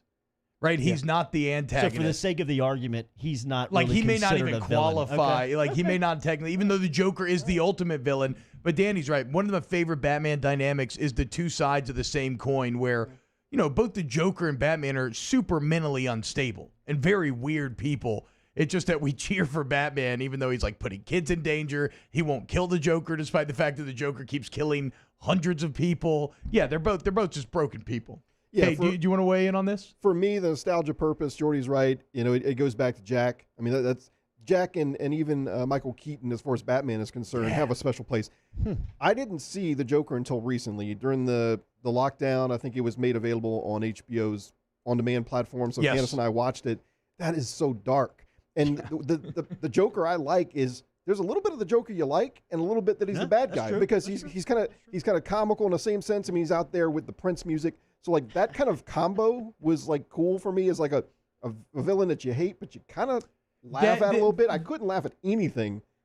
It was a great performance by Joaquin, but it's so dark. Yeah, and you can say that for Can we Heath, get this too. on the OTB_ESPN poll? The Best peak Joker. performance poll? I want is it still up? Is it No, still I up? don't know. I'm just kidding. OTB_ESPN peak performance poll of the day. Best Joker. Because look, the Heath Ledger hands down's coming in inside the huddle. Like the Heath Ledger votes are coming in. So Heath Ledger, Joaquin Phoenix, or Jack Nicholson. If we can get those votes and just see where everybody kind of squares let's up. just for and fun. It would also give us a nice little demographic of our listenership. For fun, can we throw in Jared Leto just so we have a fourth option? And he has technically been a Joker. Or you can do D other and let's see what comes in. That's fair. Dark Knight's. Actually, you could do D other because if we're getting into, we're just opening the Joker wormhole. Let's do it. Look, I love when the text messages start coming in from people that you never hear from. The Batman animated series is a very famous show. Do you know who was the voice of the Joker in the Batman animated series? Mark Hamill, Luke Skywalker himself. Wow. And that is an incredibly beloved version of the Joker. So yeah, Jared Leto's out. I would maybe actually put Mark Hamill in as that D option for playing the Joker. Oh, look, here comes the votes. Let Matt Dufresne. My favorite is Jack, but Heath was the best. Anonymous user, Joaquin, hands down. Justin Saunier, Jack all day. Max Shawilly just voted in or texted in and said Heath Ledger all day. So this is a little split. Let's put it up on the Cade Twitter raises poll. a good point, though. Something that some of these that the Dark Knight trilogy is missing that the Keaton Batman had, and it was that Tim Burton. Cade, do you know that did? Keith, that was right. The Joker still has a little bit of that zany kind of fun to him. In Dark Knight, he is just a complete creepy sociopath, and his like.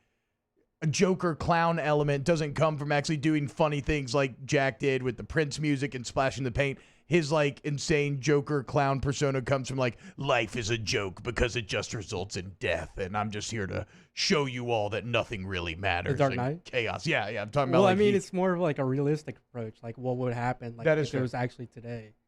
I mean, dude, the Dark Knight scene. Anonymous user T-Bob, how can you skip the greatest villain of all time in Palpatine?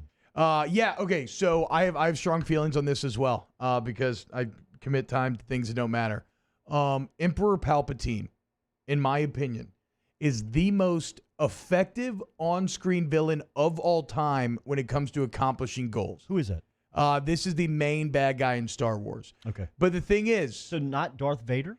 This would basically be like the president of the United States secretly, like let's say you got into a war with like Russia or something, and the president of the U.S., while engineering this war and inspiring the people, would also secretly be operating Russia and creating the war. Like he created a galactic conflict. He manipulated the hell out of Yoda and the entire Jedi Council, despite the fact they're supposed to be the most famous people and all they're trying to, the most success. Like all the Jedi are trying to do is hunt down the evil Sith Lord, and they were taking orders from the Sith Lord the entire time. That said, it's not always the most well-executed movie, and for that reason, I can't put Palpatine on the top of this list. Very effective from a pure story standpoint, but it's, the prequels have a lot of problems, so you can't do that. The Twitter poll is up. Who is the best Joker? Is it Heath Ledger? Is it Joaquin Phoenix? Is it Jack Nicholson? Is it the other? You have a chance to vote before we get out of here at 10 a.m. I mean, if we're talking just bad guys too, extending this again, I mean, obviously Vader's awesome. Vader's also unique because how rare is it to have a guy like the guy that actually played Vader in the suit? Almost no one knows who he is, and he's actually got a weird relationship with stars, but then it's like just James Earl Jones's voice. Game of Thrones, Jimmy Ott gets it now. Joffrey Baratheon is one of the most hateable characters that has ever went on screen. I don't know that I've ever had so much emotional payoff as when Joffrey Baratheon, whatever. And then Cersei Lannister as well is one of the all-time villains for any screen ever, even though technically these are not movies. Crimson Emperor on the list? Crimson Emperor is he still remains. He's still evil. He's still coming for the Swamp King, obviously. But no, I can't put Crimson Emperor on this list. My personal favorite that somebody has thrown in. Oh, okay, this is good too from Emil. Hans Landa from Inglourious Bastards. Which the opening scene in Inglourious Bastards is one of the best scenes ever. You know who is a hell of an antagonist is the guy in No Country for Old Men. What's his name? Yes. Why am I blanking what's his right now? Name? We should know. Anton Chigurh. What is it? Anton Chigurh? Yes. Yes. Yes, Cormac McCarthy. How about when he flips the coin? Bro. When he flips the coin, I mean, dude. he's a 1 seed. He's creepy. He is a 1 seed. Full stream ahead. One Next more. year and off the bench. Sorry. One more, because it's just close to my heart. Somebody mentioned it. Tom Arnold in Jingle All the Way. Nobody has ever Tom played. Arnold? Nobody has ever way. played. I can't see Dude, him as a villain. No, bro. nobody has ever played the smarmy neighbor that you just want to punch in the face better than Tom Arnold when he's like, Arnold's like, I need the Turbo Man. Tom's like, I've had my Turbo Man for weeks, nestled safely under the tree. It's a legendary performance. Rest in peace, Tom Arnold. Anonymous user. I changed the station. Y'all suck with this, but you're still commenting inside the huddle. Man. Full stream ahead next. Off the Bench with Jordy Collada and T-Bob Hebert. ESPN Baton Rouge, New Orleans, Alexandria. Brought to you daily by Coy's Diesel. Remember, online at coysdiesel.com. Remember, over at Coy's Diesel, if you need service or a technician today, they can take care of you. They're on Airline Highway out in Gonzales. Coy and his crew are ready for you today. If you're having issues with your diesel truck, no matter if it's a heavy, medium, or light-duty diesel truck, Coy's can take care of you. If you can't afford the downtime today, get in today and schedule your same-day diagnostics. If you need maintenance, Coy's Diesel has techs available all day to take care of your maintenance needs. Drive up Phil with Hartman. no appointment necessary. Online, coysdiesel.com. Yeah, I'm an idiot. Phil Hartman, not Tom Arnold. It was Phil Hartman. Rest in peace. Tom Arnold. Well, I don't know. They kind of exist a little bit in the same spot. Go to coysdiesel.com today for all of your diesel vehicle needs. If you need parts for vehicles going all the way back to the 90s, they have them. You can shop right there in the drop-down menu on the site. You need financing, they got your back. 24/7 emergency roadside assistance. I'll repeat that, 24/7. Doesn't matter when it happens. Roadside assistance, CoysDiesel.com. Sports will be back. But for now, we're all rooting for a different kind of hero. Let's embody the best parts of sports. Teamwork, sacrifice, resilience, one goal, together. At All-Star Toyota, you get it all. If you're in the market for an all-new Toyota vehicle, come see our friendly and knowledgeable sales team at All-Star Toyota. Located in Baton Rouge at the corner of Airline and Goodwood, we've been serving our community since 2005 by offering a large selection of new Toyota cars, trucks, and SUVs. Get behind the wheel of your dream car and take a test drive at All-Star Toyota today. Are you a licensed contractor? There's lots of good contractors in Louisiana doing work the right way, but unfortunately, too many unlicensed contractors are working outside the licensing requirements. Working as a contractor in Louisiana requires a license for the company doing the work. The Louisiana State Licensing Board for Contractors wants to help you get licensed to allow you to conduct work legally. It's not difficult to get the license. We can help you. Go to lacontractor.org for more information. Licensed contractors, it's the law. Gulf Coast Office Products is a nationally recognized Savin office equipment dealer based right here in Louisiana. Over 100 employees strong, Gulf Coast has the boots on the ground to support all vertical markets, from education, engineering, legal, and finance. With the latest in office technology, from desktop to production segment units, Gulf Coast and Savin have the perfect fit for you. Call 225-756-2644. That's 756-2644 for Gulf Coast Office Products. If I built a van, it would do more than haul. It would carry my entire business. I'd make it available in dozens, if not thousands of configurations. It would keep an eye on my fleet. In and eye out for danger. If I built a van, I'd make it available in diesel and gas. And I'd build it right here in South Carolina. Introducing the all-new Sprinter, starting at $33,790. Built in the USA. Mercedes-Benz. Vans. Born to run.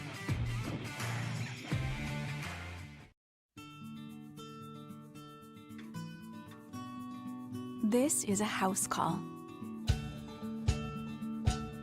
This is a follow-up appointment. This is a diabetes checkup. This isn't just more convenient care, it's more advanced care. This is innovating healthcare at Louisiana's #1 hospital, Ochsner. Gulf Coast Bank and Trust is a local bank with a straightforward philosophy. It's about doing the right thing for our customers. Participating in our community with annual local fundraisers, offering individual attention in a modern banking atmosphere with a trusted local company. Gulf Coast Bank invested in technology with a local touch, giving our customers the power to bank anywhere, anytime. We're building relationships through personal service as the bank that cares about you. Gulf Coast Bank and Trust, the bank that cares about you. Service Master Elite create clean, disinfected work environments. As a local business, we take pride in serving the New Orleans and Baton Rouge areas. Our cleaning protocols follow CDC and Saints. Join us on 104.5 ESPN Baton Rouge.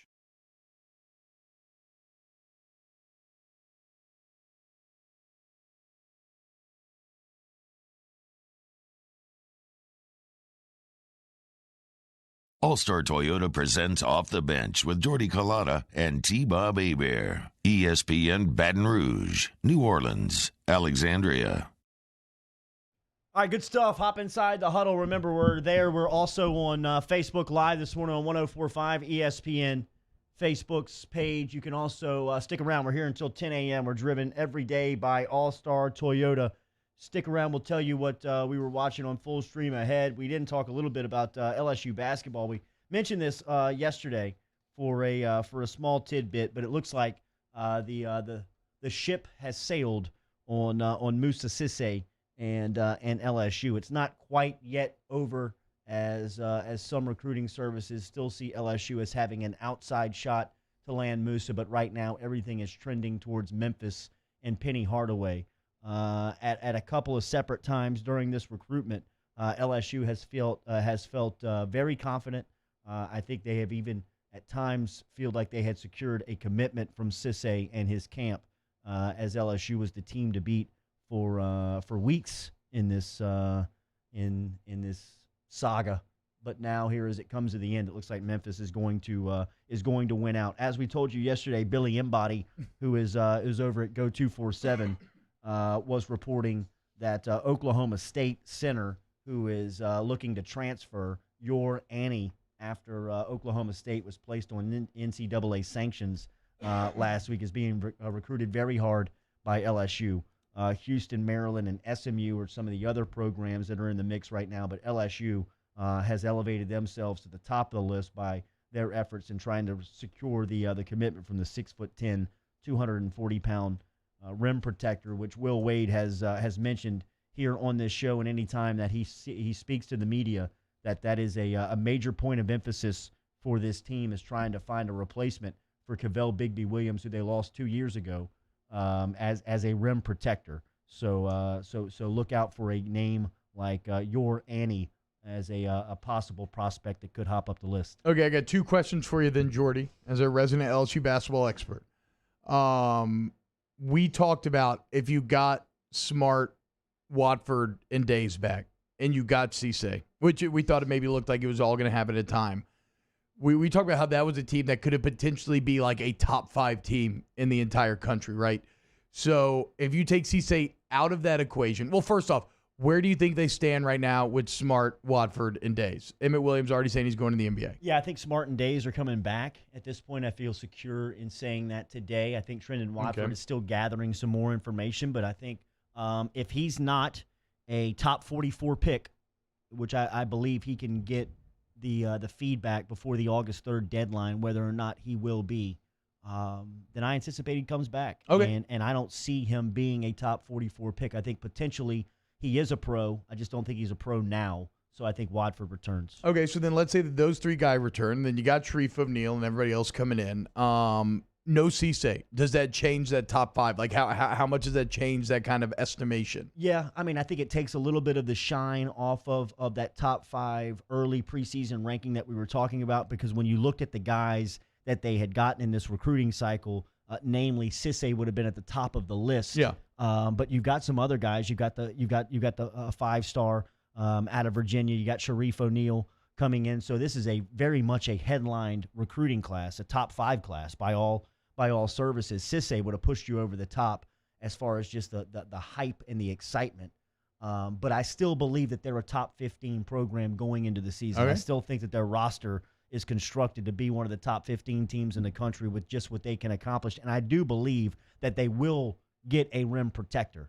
They will get somebody to fit this role, just because of the emphasis that you've heard the head coach put on that spot defensively. So was it Dick's fault in the end? I don't think it was all Dick's fault, but it meant something. Isn't there an old Star Trek movie, CV, with Captain Kirk screaming, "Khan!" I just picture Jordy out there in the rain screaming, "Dick! No, taking Cisse from us." You think he played a role there? I absolutely did. When he made his first comments, about LSU and allegations and something coming down the line that he anticipated, Cisse was committed to LSU. Wow. Like he was. I mean, if you talk to anybody around, I mean, remember when I tweeted "boot the F up"? Yeah. It was done. I mean, it was as close to have done as this entire deal had gone, and whether or not Vitale's comments, really was the start of this.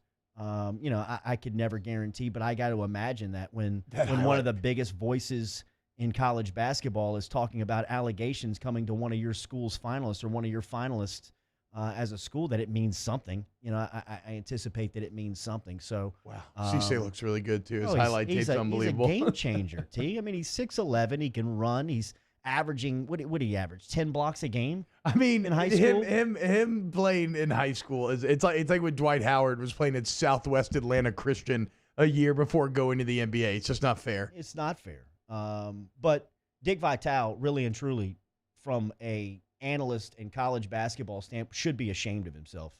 I mean, that type of reporting and that type of journalism is so irresponsible and so low class. I mean, for a guy of his standards, some guy that'll stop by any place that will have him and tell everybody how many Hall of Fames he's a part of and how many books he's written and how many charities he donates to every day, and then to get on Twitter so irresponsibly and in your profession talk about a school that has allegations on their desk when they didn't, and that he continuously blast a school just independently without having really any type of information to back it up, is he should really, and we've said it here, we've gone back and forth with him one-on-one, and we've said our opinion out loud, but that is shameful for Dick Vitale, and moreover, it is shameful for anybody in this market that may be participating in that.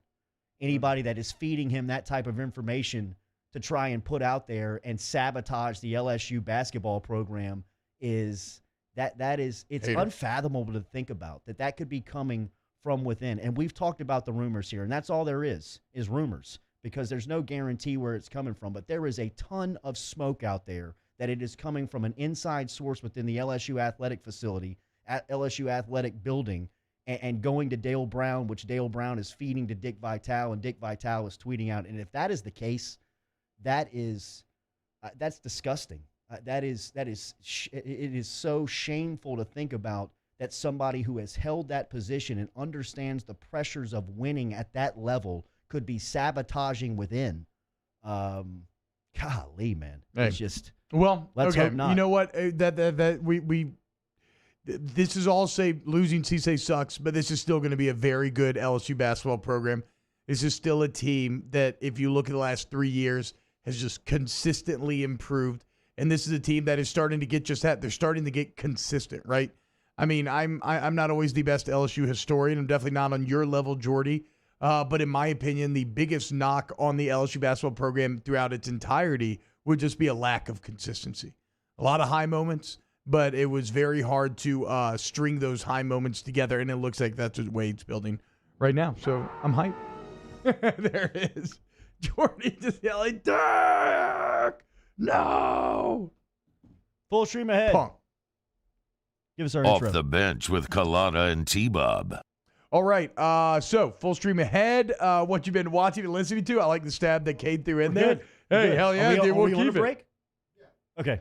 We're brought to you by All-Star Toyota. Remember, All-Star Toyota of BatonRouge.com. You can find them online at AllStarToyota of BatonRouge.com or on the corner of Goodwood and Airline. Remember, all of the new car selections are there for you as well. There's tons to choose from, whether it's a Tundra, a Tacoma, a Corolla, a Camry, a 4Runner, a Highlander, whatever you're looking for, they have that for you to choose from. There are hybrid models. You can lease a model. You can buy a model, all online at All-Star Toyota of BatonRouge.com. All-Star Toyota of BatonRouge.com. All-Star Toyota of BatonRouge.com. Go there today for, look, the All-Star family's been in Baton Rouge for nearly 40 years now. You're over 13 brands. And if you want the Toyota, whether you want a Tundra, right, you need a truck, or maybe you want a hybrid, maybe you want the minivan, the Sienna, they got it all right there on the website. New, used, you need a rent for the weekend. All-Star Toyota of BatonRouge.com. We opened up the playbook and expanded our coverage. Listen daily in high definition on 98.1 HD2. We are 104.5 ESPN Baton Rouge.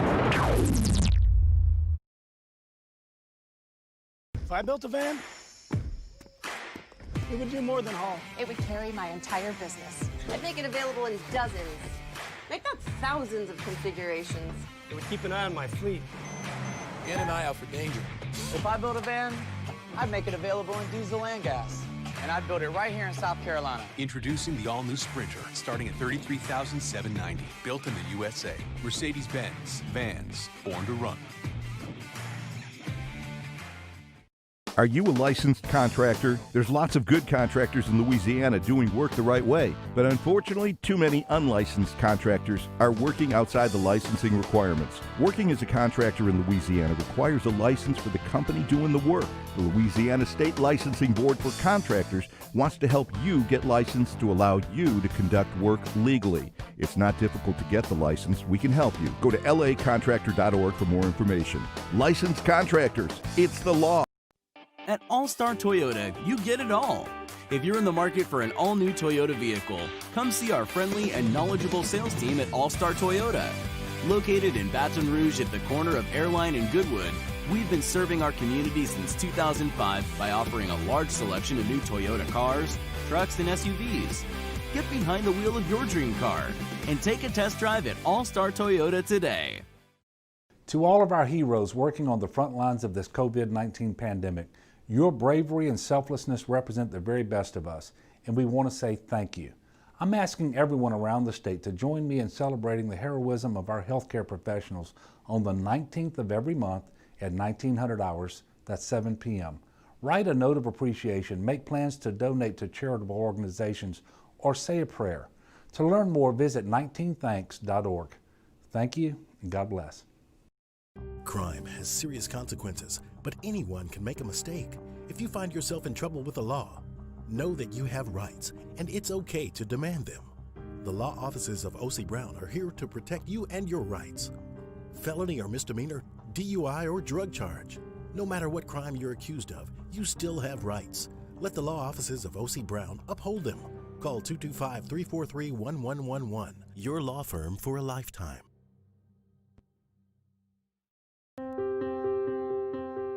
This isn't just another day. It's so much more. Kelly's life was put on hold when her auctioneer primary care doctor discovered a rare blood disorder. Her doctor connected her to an auctioneer care team of cancer, heart, and kidney specialists. With multiple primary care locations around Baton Rouge, same-day appointments, and online scheduling, we're relentless about keeping you healthy. Auctioneer Baton Rouge, innovating healthcare for Kelly.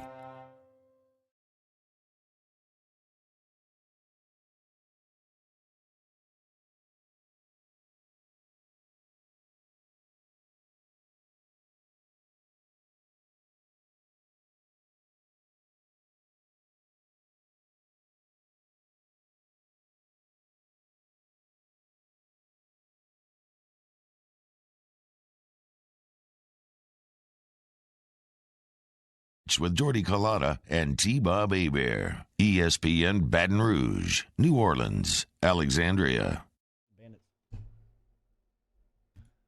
All right, remember everything online brought to you by Carriage's Friday show. We'll talk to Cole Kublik from the SEC Network. We'll also talk to Hunt Palmer as he will break down Gladiator. Every Thursday, we talk to Chef Michael Johnson, which is up for you online at 1045ESPN.com, and we'll be on our YouTube channel today, Off the Bench YouTube. Make sure you are subscribed and set up the alerts so you get the notification when Durbin goes up. Chad Durbin every Thursday with us here on OTB. Durbs, how did the tournament go last week for the boys? Well, they got knocked out in the quarterfinals. Okay. It was a lot of fun. You want to talk about some talented 13 and 14-year-old kids out there, and a lot of kids on a big, high school or college-sized field for the first time. So eye-opening for quite a few of them, reading the ball in the outfield. They're making that throw from deep short, which they've done in practice, but they've never done under pressure. It was fun to watch them adjust and come home hungry, ready to go hit more, ready to go throw more, ready to get stronger. I guess you need that. You forget that you do it as an athlete when you're young, from my position, but you stand next to like a Brian Weiss when I was young, who was better than everybody, and watch him throw, watch him do everything and say, I'm not even close. And that's what happens for those kids. They go up and they see their peers across the country, and it's, wow, okay, I thought I was really good, but I'm not. I need to go back to work. So that part of it was a lot of fun. You were drafted as a third-round pick out of high school, out of Woodlawn in '96. Did you get an idea when they started to scout you? Yeah, so I was somewhat oblivious, and maybe by design. We weren't allowed to play this travel ball stuff as a Woodlawn Panther. They kind of hid Broadmoor, Catholic, us, and Plaquemine out in the cane fields between our junior and senior year. I think Skip had some ideas there. Let's not let anybody see these guys. You can't hate the guy for it. He had it figured out. But you started to realize that 90 was kind of separating you from other people when you hit 92, 93 as a pitcher, or you run a time that kind of jumps off the page, and you're like, wait a second, there's a Baseball America list, and I'm on it. Okay, I must be pretty good. I thought I was going to Nichols and maybe ULM, and now, LSU and SEC schools are calling. So I stayed oblivious, and I think some of that was because I was so involved with basketball. I that I didn't get to sit around. That was it just wasn't an option. So I think today with social media and everything else, you'd kind of get full of yourself in a hurry, or at least have to have people around that were going to balance you out and give you direction. Talking to Chad Durbin here on Off the Bench. And Chad, well, not a baseball question per se. I'm wondering, as a longtime baseball player and the contracts that exist in that sport, what was your reaction to the new Pat Mahomes deal? It feels very baseball-like, a 10-year extension worth $450 to maybe $500 million. That's A-Rod money, right? Yeah. I mean, that's Mike Trout money, right? Mike Trout money. And to be honest, Mahomes, to me, is a lot like Mike Trout. Maybe, obviously, more people know about Patrick Mahomes and how talented he is. The NFL does such a better job of pushing out the marketing and everything, but Mike Trout is the equivalent of that, and they both bring their organization that type of return. So believe me, they're making enough money to be able to pay him, or he wouldn't get that. Yeah. So it was I thought it was a typo. I didn't think the NFL did that type of stuff. Hey, it's a 10-year deal, but we're only going to guarantee the first week. Yeah, exactly right. Yeah. And I think, to be fair, while it's the highest value contract in sports, yes, Mike Trout is fully guaranteed, whereas Mahomes has a ton of guarantees, but not the whole thing. No, he's guaranteed what, 149, 140 for injury. I think like 87 just base or something like that, or maybe even more than that. Whoops. He deserves it, in my opinion. If he's healthy and plays for this whole thing, I think it's pretty friendly on the back end. I hope there's some Bobby Bonilla in there where he's getting paid in 2070, and he's making money. But yeah, he jumps off the page. He's everything about Aaron Rodgers. That's great. He's everything about Russell Wilson. That's great. He's balanced. He's great on social media. I don't know. I just see he's a lot of fun to watch. He makes you not want to change the channel when the Chiefs are on. So we mentioned him in relation to Mike Trout because of the contracts. They're both super young superstars that are probably the best players in the league. What do you think has to happen for Mike Trout to have more visibility like Patrick Mahomes? Does it come with winning? Like, does he need to win a World Series? Obviously, you think the MLB should do a better job of pushing their young superstars, but is the championship the main thing maybe holding Mike Trout back right now? And more people are watching October baseball, playoff baseball. It definitely wouldn't hurt. I know about him because I follow it more closely. But for the casual viewer out there to see Mike Trout go out there and play, or go to a game and have him walk by and be like, "Holy crap, he's built. He's put together. He rounds first like a freight train. He hits the ball harder than anybody I've seen." Like, all of that plays, but how do you push that out and market that better? They've definitely got their issues, and it would be, I guess you turn that corner really quick if his face is on TV in October for 3 rounds of playoffs. Yeah. And they do have more playoffs planned, from what I understand. So, make it in and make a push. But yeah, he needs whatever they need to do, however they need to change things, however they need to highlight that guy, because he's a great personality too. He's quiet. He's not Patrick Mahomes smiling all the time on the field. He does, but they need to highlight it when he does and give him opportunity. We're talking to Chad Durbin here on Off the Bench. Chad, did you know this? Speaking of Bobby Bonilla, we all know about the $1 million that he gets each year. Did you know that he has a second deferred contract from the Mets and the Orioles that pays him an additional $500K a year for 25 years? This guy. That started in 2004. Bobby Bo's not the star in this. It's his agency. Yeah, I mean, dude, he's making $1.5 million every year for doing nothing for decades. Chad, let's talk about the return of baseball, though. Right here on the edge of it. How excited are you? I'm flipping. I haven't put 213 on DirecTV as MLB Network, and I had flipped to it in when I'm doing work on the computer or I get on the phone. I just like the background of an old baseball game or whatever. But just watching these guys do inter squads or take ground balls, watching guys hit fungos, watching how amazingly talented these guys are. And here's why it's jumping off the page of me. I went and watched these 13-year-olds play, and I was like, man, this is really good baseball. It's not. It's not. and you watch the SEC early on, and it's really good baseball, but it's nothing even close compared to the talent that they have out there. So watching these guys just do the fundamental work to get ready, and watching them throw a bullpen out effortless 95 is for these guys. It's back to my normal. My brain's going, okay, yeah, that looks like it should. Instead of just constantly kind of squinting my eyes going, what's wrong with that? I guess it's that's where the progressive derivative is for me when I'm looking at that stuff. So I'm really excited to see what kind of passion the players play with, how different the game looks with the COVID restrictions, how they handle issues as they pop up, guys that aren't playing, guys that are playing. I'm really excited to see guys go out and play that high-level baseball game. I can imagine that this is scary scenarios for a pitcher, but did you see the video that came out from July 4th of Aaron Judge taking batting practice in Yankee Stadium off of Masahiro Tanaka? And did you see the shot that he sent back to his forehead? No, I got hit in the eyebrow by a 13-year-old throwing BP, and it happened so fast that I had balls I felt like went through me when I was in the big leagues. I never got hit in the upper half of my body. Caught a lot of balls back at me that I don't know how I did. It's so scary. Jay Happ got hit a couple years ago. He's a good friend of mine. I played with him in Philly. He's actually from the same small hometown in Illinois. And I asked him about it, and he said, Chad, it's like a Polaroid about 4 feet out in front of you, and then pain. Oof. And then trying to figure out what happened, and then coming back, you whether you're a tough guy or not, you're anticipating it just a little bit that it might happen again. That's why boxers get their gloves up.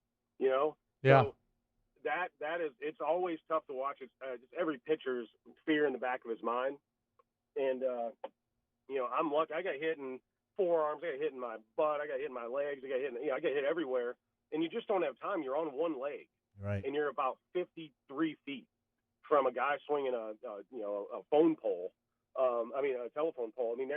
It's amazing that guys haven't gotten hurt worse, especially as strong as the guys are. The balls are harder, and suspect there. But all that stuff is hard to watch. Yeah, hey, if I grab a baseball that I made at 99, I got called up. I grab that baseball, the leather gives a little bit. I have balls throughout my career that I kept at milestones or whatever. And as you get further into 2012, 2013, the balls are harder. The leather's more slick. So saying that the balls are made the same way is ridiculous. And apparently, the guys that are doing the same thing I did, the Justin Verlanders, are like, no, the balls now are even more different than they were when they came in the league. So, wow. I'm sorry, I didn't mean to cut you off, but I don't know. No, you're good. I don't know if there is a player in MLB right now that I would be more intimidated by standing in the box than Aaron Judge. He's a giant. And then to get a shot back on the forehead from it. The sound of it, Derbs, was was the scariest part. No. What's real quick, I want to, not Aaron Judge, but Giancarlo Stanton, back when he was Mike Stanton with Marlins, when he first came up to the league, and I'm not even joking with you, my catcher would call a sinker away, and I would almost smile on the mound like, okay, let's switch spots and you throw that pitch. Because I don't want that coming back at me. We're going to throw him in. If he kills my third baseman's glove, if he pulls the ball foul, all that stuff's not coming back through the middle. Unless you have an L screen for me, I'm not doing it. And it was almost tongue-in-cheek joke, because I think I did throw him a couple pitches away, but you're setting yourself up for that barrel flattening out right where it's coming back to the middle of the field where they work on that. So, yeah, that's never a scenario that you want playing out where a guy with that kind of extension gets those things extended through the middle of the field. When you catch one of those rocket shots, Derbs, is it just pure instinct? Is it just like your subconscious taking over? It's in your glove, and that's why you get the reactions from pitchers where, you spike, adrenaline spikes, your heart rate's up, you need a minute. Everybody's kind of smiling. Oh, yeah, you almost got hurt. Yeah, I did. And I didn't even see it happen. Your whole head turns. It's insane how fast everything happens there. The game is so smooth. Like I said earlier, they do everything so well. But the closer you get to those white lines in baseball, the more explosive and faster that sport moves. 95 barreled up is about especially off his bat, 115, 120. Now, he didn't look like he unloaded on it, but 100 miles an hour back at you, you just don't have time. Yeah. it's incredible. Do you see a scenario where there's no college football in Baton Rouge this year? I personally will not allow that to enter my brain, even if it's 20% capacity, and anybody that comes in has to show up with, doctor's excuse, get their COVID test. I hate to think that could happen. I know how the ripple effects that would exist there. I don't want to think so. I mean, it's still early to mid-July. I really hope it doesn't happen. That's incredibly harsh, not just for a fan, but just for the players, for the coaching staff to put all their hard work in to the recruiting process, to the fans, all the employees that depend on this to put food on their plates at the house, the existing ripple effects that are already there. Anytime a big Power 5 conference team is paying for the rest of the athletic program, I mean, there's just so much to it. Durbs, great to hear from you, man. Have a great week, and we'll talk to you next Thursday. All right, guys. Appreciate it. Chad Durbin checking in just like he does every week here on Off the Bench. We will be back and close it out. Off the Bench with Kalata and T-Bob. Brought to you daily by Central Plumbing Company. Online, centralplumbing.org, 925-8552. Online, centralplumbing.org. Remember, if you need a full home generator sold today and installed, that can happen from Central Plumbing Company. They're on Greenville Springs Road, and they are online at centralplumbing.org. Their phone number is simple. Hopefully by now you have typed that into your contacts list. It's a 225 area code, and it's 925-8552. 925-8552 and online at centralplumbing.org. 925-8552. Put it in your phone right now because I want you to just have perfect name association. Whenever you have any plumbing issues, you immediately think of Central Plumbing. You can go to the website, centralplumbing.org. You can call the number. They can fix it all. They've seen it all. They've been in business for 40 years. They have experience. Their customers are consistently satisfied. They're licensed, bonded, and insured. They got great warranty coverage, so you can have peace of mind after the fact. They have a flat rate pricing structure, so there's no surprises. They're the best. CentralPlumbing.org, CentralPlumbing.org. Dear Sports is our love letter to sports. Share your Dear Sports letter with us. Call 860-506-6161 and read it to us. Or share a video or text using the hashtag Dear Sports on Twitter or Instagram. 104. Gulf Coast Bank and Trust is a local bank with a straightforward philosophy. It's about doing the right thing for our customers. Participating in our community with annual local fundraisers. Offering individual attention in a modern banking atmosphere with a trusted local company. Gulf Coast Bank invested in technology with a local touch, giving our customers the power to bank anywhere, anytime. We're building relationships through personal service as the bank that cares about you. Gulf Coast Bank and Trust, the bank that cares about you. I've been doing business with Luba for 25 years. They're dependable, trustworthy. It's just the attention to detail with our clients. Our folks have years and years of experience. They're highly trained professionals. But many companies have that asset. What I'd like to think makes Luba a bit different is that we use those talents in a way that truly is dedicated to serving the needs of the folks who depend on us. If I built a van, it would do more than haul. It would carry my entire business. I'd make it available in dozens, if not thousands of configurations. It would keep an eye on my fleet. And an eye out for danger.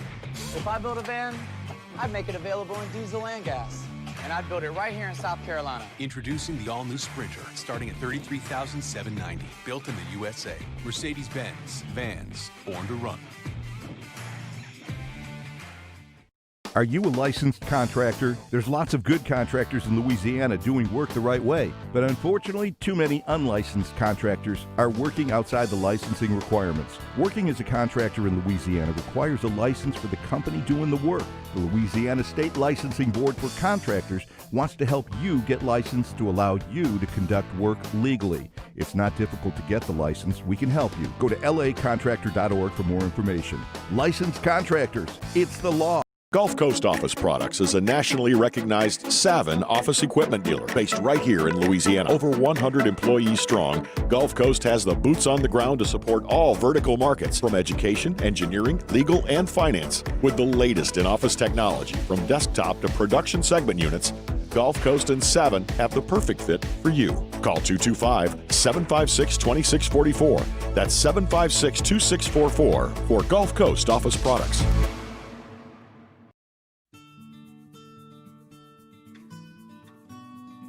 This is a house call. This is a follow-up appointment. This is a diabetes checkup. This isn't just more convenient care, it's more advanced care. This is innovating healthcare at Louisiana's #1 hospital, Ochsner. ServiceMaster Elite create clean, disinfected work environments. As a local business, we take pride in serving the New Orleans and Baton Rouge areas. Our cleaning protocols follow CDC and OSHA standards for healthcare.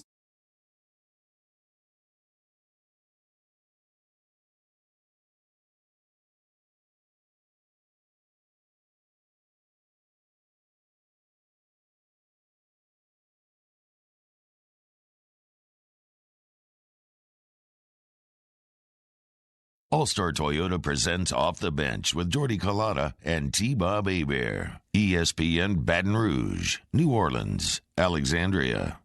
All right, Jacques Cormy inside of the YouTube live chat asking about a T-shirt that I'm wearing today. Picked it up at Bengals and Bandits right there on the corner of Highland and State Street, the north gates of LSU if you want to stop in and see those guys over there at Bengals and Bandits.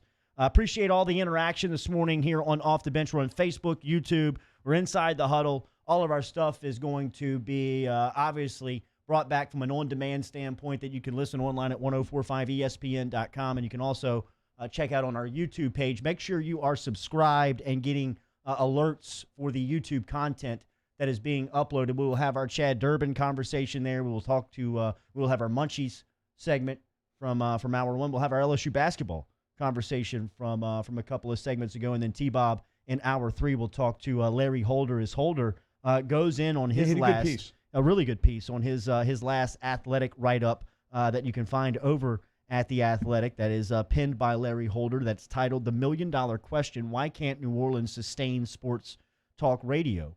And it's a good lead, it's a good look inside of the culture of sports talk and how powerful WWL is in the market, and just how much weight they swing down there in New Orleans. Look, when Off the Bench got the green light just a couple of years ago to go forth with syndication in New Orleans, it was brought to our attention by at the time some pretty passionate sports talk listeners, but then some executives within the media companies down there. That Off the Bench is the first morning sports talk radio show in New Orleans in over 15 years. Which It's is wild. amazing. Wild. I mean, you think about a market that has 2 professional teams. It's an hour away from the national champs in college football. It has... And it carries them. I mean, they carry LSU and Saints broadcasts. Well, WWL is it's the flagship of LSU sports in New Orleans. Oh, I guess. My bad. I interrupted. You were making a different point. You're right. Yes. There's a ton of sports to talk about, and somehow there's not another sports morning show. Not only is there not another morning show, T, but there's not a full station dedicated to sports talk. When you think about the Baton Rouge market, that's just an hour up the road. Hell, T, you think about a market that's 2 hours away from New Orleans in Lafayette. Lafayette runs 2 sports talk radio stations all day long that features local programming from sun up until sundown. And they're talking about what's going on in New Orleans. Yeah. So it is a really good read. I'm looking forward to hearing your conversation with Holder coming up at the end of the 9 o'clock hour, which will dive in to this a little bit more and what he learned in putting this together. But it's an excellent read.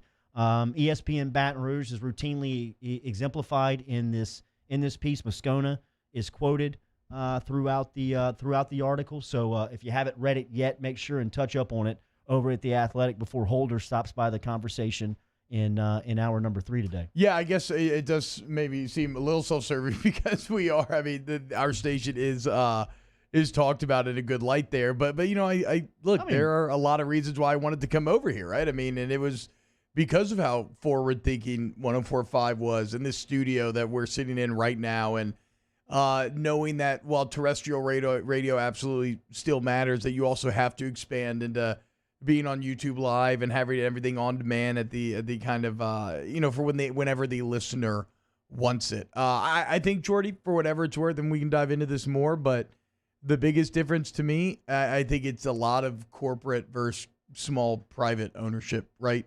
When you're dealing with corporations, I'm not offering a moral judgment on this, but corporations by their very nature just have to make more money, right? Like that is how they exist. If you are not making more money, you're not doing what the shareholders demand that you do, and then changes have to be made. So what comes with that is a bit of a lack of humanity, and what that results in is just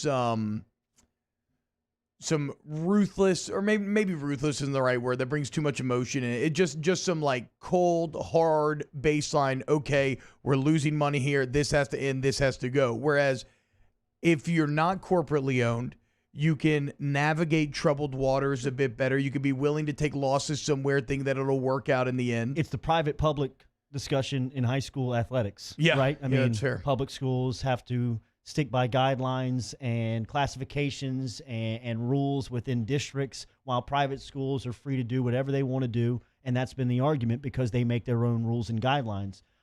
We are a dinosaur in radio, in media, for that matter. I mean, look around. There are no more family-owned and operated media outlets out there. Yeah. And the fact that Baton Rouge has one that has been owned and operated for over 90 years by the same family is a dinosaur. It just does not exist. So, I mean, from an internal standpoint, we consider ourselves very lucky to work within a company that still exists like this, cares about local people, has local people in authority seats that make decisions, that know about the local aspects and local effects that it has once they make decisions. So it's a little bit of an outlier, is Guarantee Media, because you can't look around in any other different markets and find one that exists, especially at this rate in what it produces at, because a lot of people like Intercom or iHeartMedia or Cumulus will swoop in and try to buy it.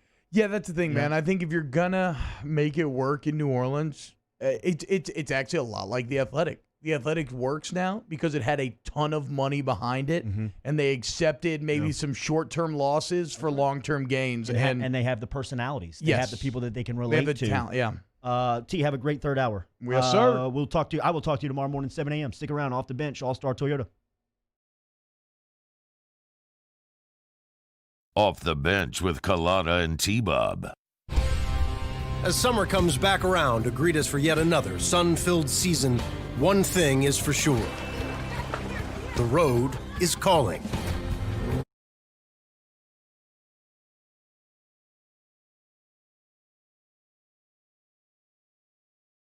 ServiceMaster Elite create clean, disinfected work environments. As a local business, we take pride in serving the New Orleans and Baton Rouge areas. Our cleaning protocols follow CDC and OSHA standards for healthcare settings, offices, senior living, restaurants, and industrial plants. Contact ServiceMaster Elite to get your operation ready for reopening with germ disinfection cleaning. ServiceMaster Elite, the trusted choice in professional cleaning since 1996.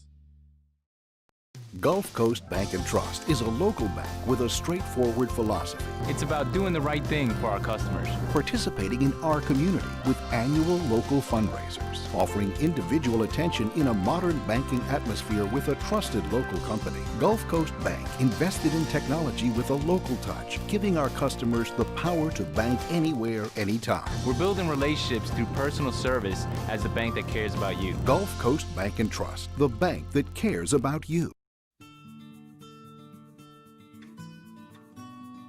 This is a house call. This is a follow-up appointment. This is a diabetes checkup.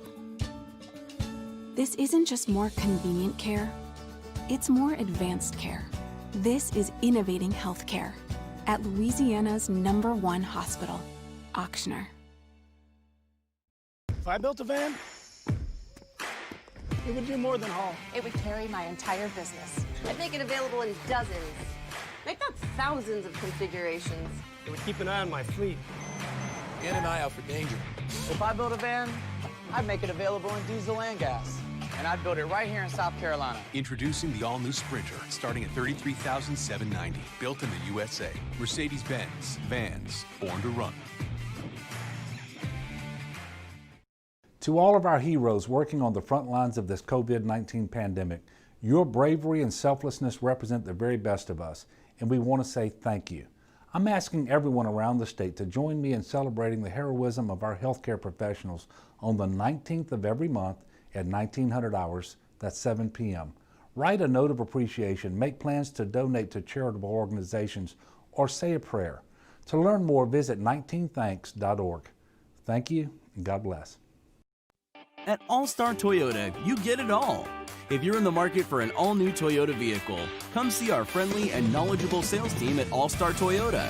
Located in Baton Rouge at the corner of Airline and Goodwood, we've been serving our community since 2005 by offering a large selection of new Toyota cars, trucks, and SUVs. Get behind the wheel of your dream car and take a test drive at All-Star Toyota today. Crime has serious consequences, but anyone can make a mistake. If you find yourself in trouble with the law, know that you have rights, and it's okay to demand them. The law offices of O.C. Brown are here to protect you and your rights. Felony or misdemeanor, DUI or drug charge. No matter what crime you're accused of, you still have rights. Let the law offices of O.C. Brown uphold them. Call 225-343-1111. Your law firm for a lifetime.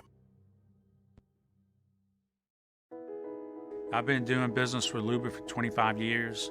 They're dependable, trustworthy. It's just the attention to detail with our clients.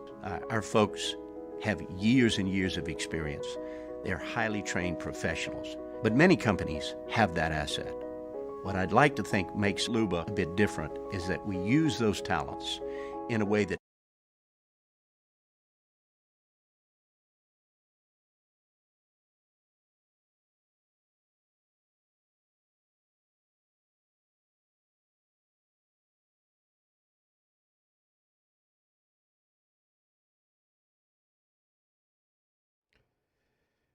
It's 9 a.m. here in the capital city. Thanks so much for listening to Off the Bench. If you've missed anything, it's on demand, presented by Carriages. You can check out our interview with LSU executive chef Michael Johnson, as well as former big leaguer and Woodlawn of Baton Rouge High standout Chad Durbin.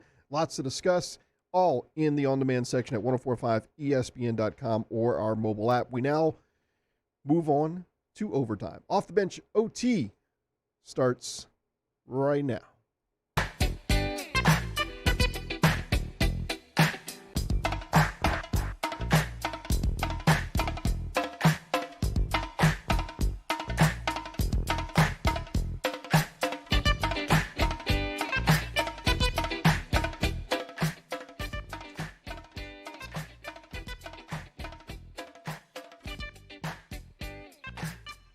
Hey, what's up, y'all? Welcome in Hour 3 OTBOT.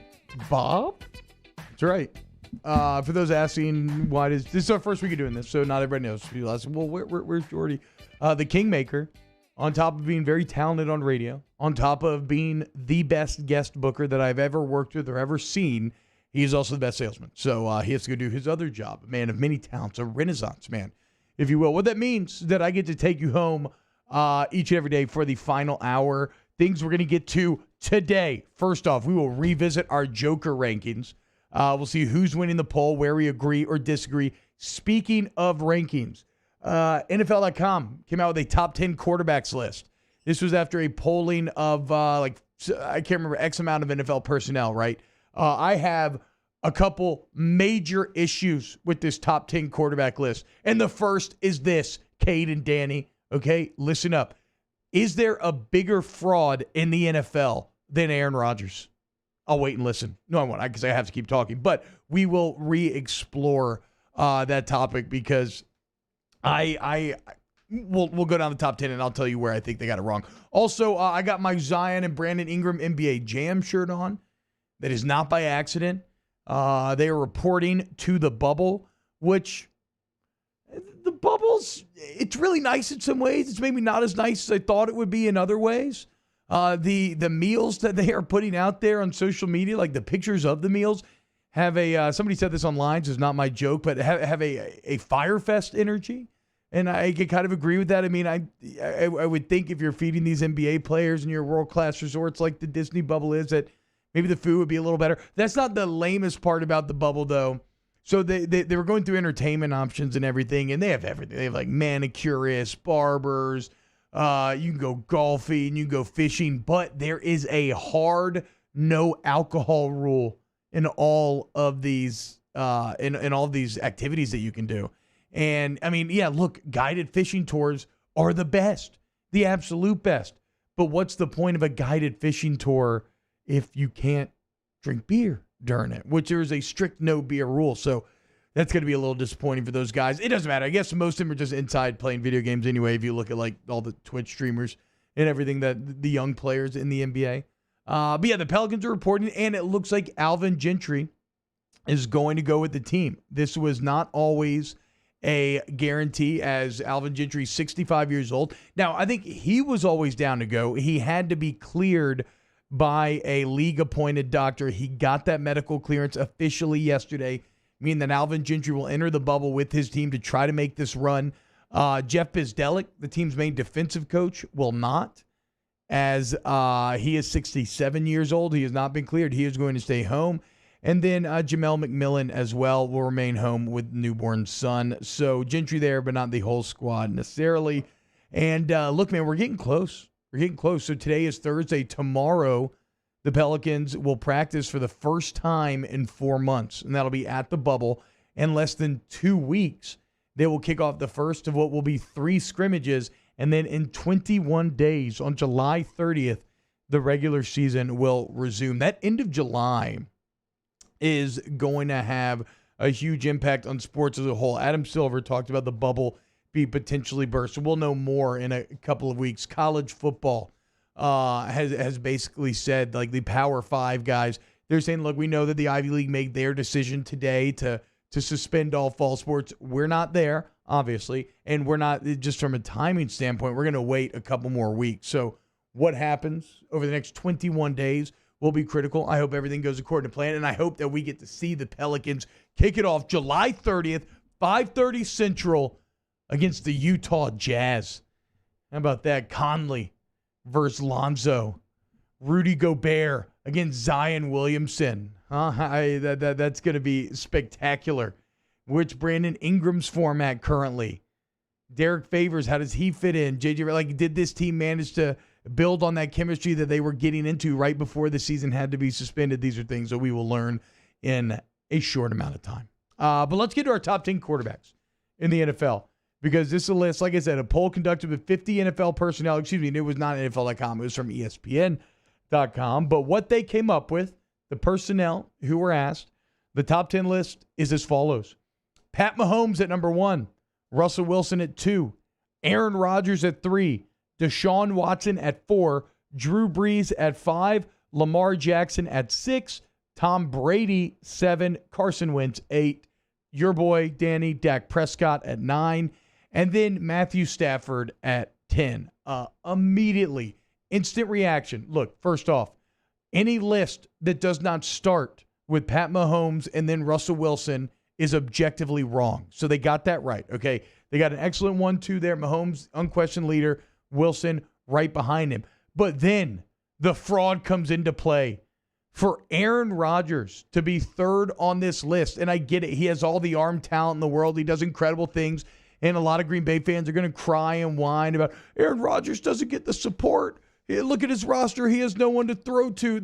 Look, that's all well and good, but those are just excuses, okay? For Aaron Rodgers to be number 3 in the NFL is a joke. So I'm going to try to fix this list.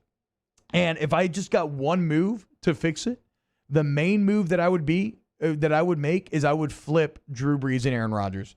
That would then go Mahomes, Wilson, Brees, Watson, then Rodgers. And you're going to tell me, oh, but T-Bob, look, Aaron Rodgers, he made the all-decade team, man.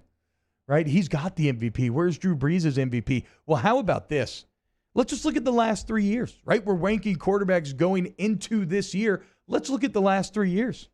And I'll ask for your forgiveness ahead of time, because this next couple minutes is going to be a little numbers heavy, but it's going to prove exactly what I'm talking about. Over the last 3 years, Drew Brees, has completed 72, 74, and 74% of his passes.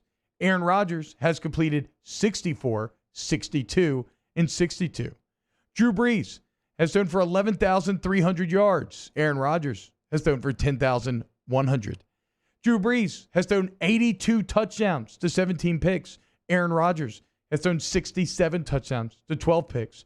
Drew Brees has posted QB ratings of 103, 115, 116. Aaron Rodgers never even broke 100. 97, 97, 95. Oh, but surely like wins and losses, right? That's why, huh? Oh, okay. Drew Brees, last 3 years, 32-10 record as a starter. Aaron Rodgers, 23, 15, and 1.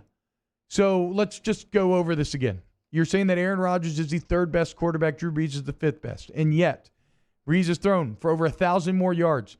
He has consistently completed 10% more of his passes. He has consistently rated nearly 20 points higher in quarterback rating than Aaron Rodgers. He has won 9 more games. He has lost 5 less. He has thrown 15 more touchdowns. Again, I ask you, why in the world would Aaron Rodgers be ahead of Drew Brees? This is, again, why it is so ridiculous that Rodgers made it over Brees for that all-decade team. They have the same amount of Super Bowls. And you know what? While we're bumping Aaron Rodgers down to 5, I'm bumping him down further. Danny, how do you feel about this? Would you put Lamar Jackson, and Kate, if you have an opinion, you can hop in too. Would you put Lamar Jackson over Aaron Rodgers? Yes. I'm right there with you, dude. And people are going to say, and I know that's going to, a lot of people are going to get salty about that. But here's the deal. First off, how old is Lamar Jackson? Like 17? Right? I mean, he's literally like 21 or 22. And look at the improvement from year 1 to year 2, right? A year in his first year of starting where they make the playoffs and he can't do anything. He gets completely shut down. He never really displayed a great ability to throw the ball. What does he do next year? He comes back and he wins league MVP. Okay?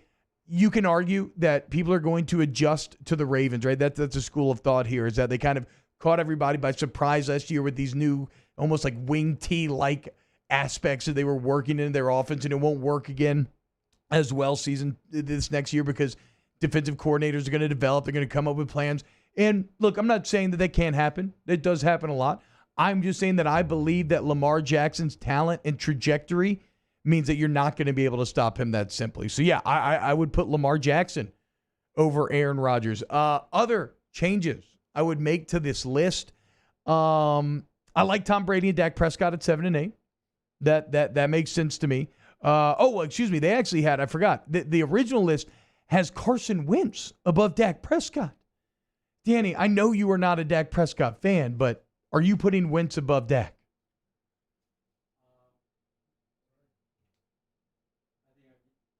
Oh, we're having some mic troubles. It's okay. It's okay. I'm keeping. You're putting Wentz above Dak.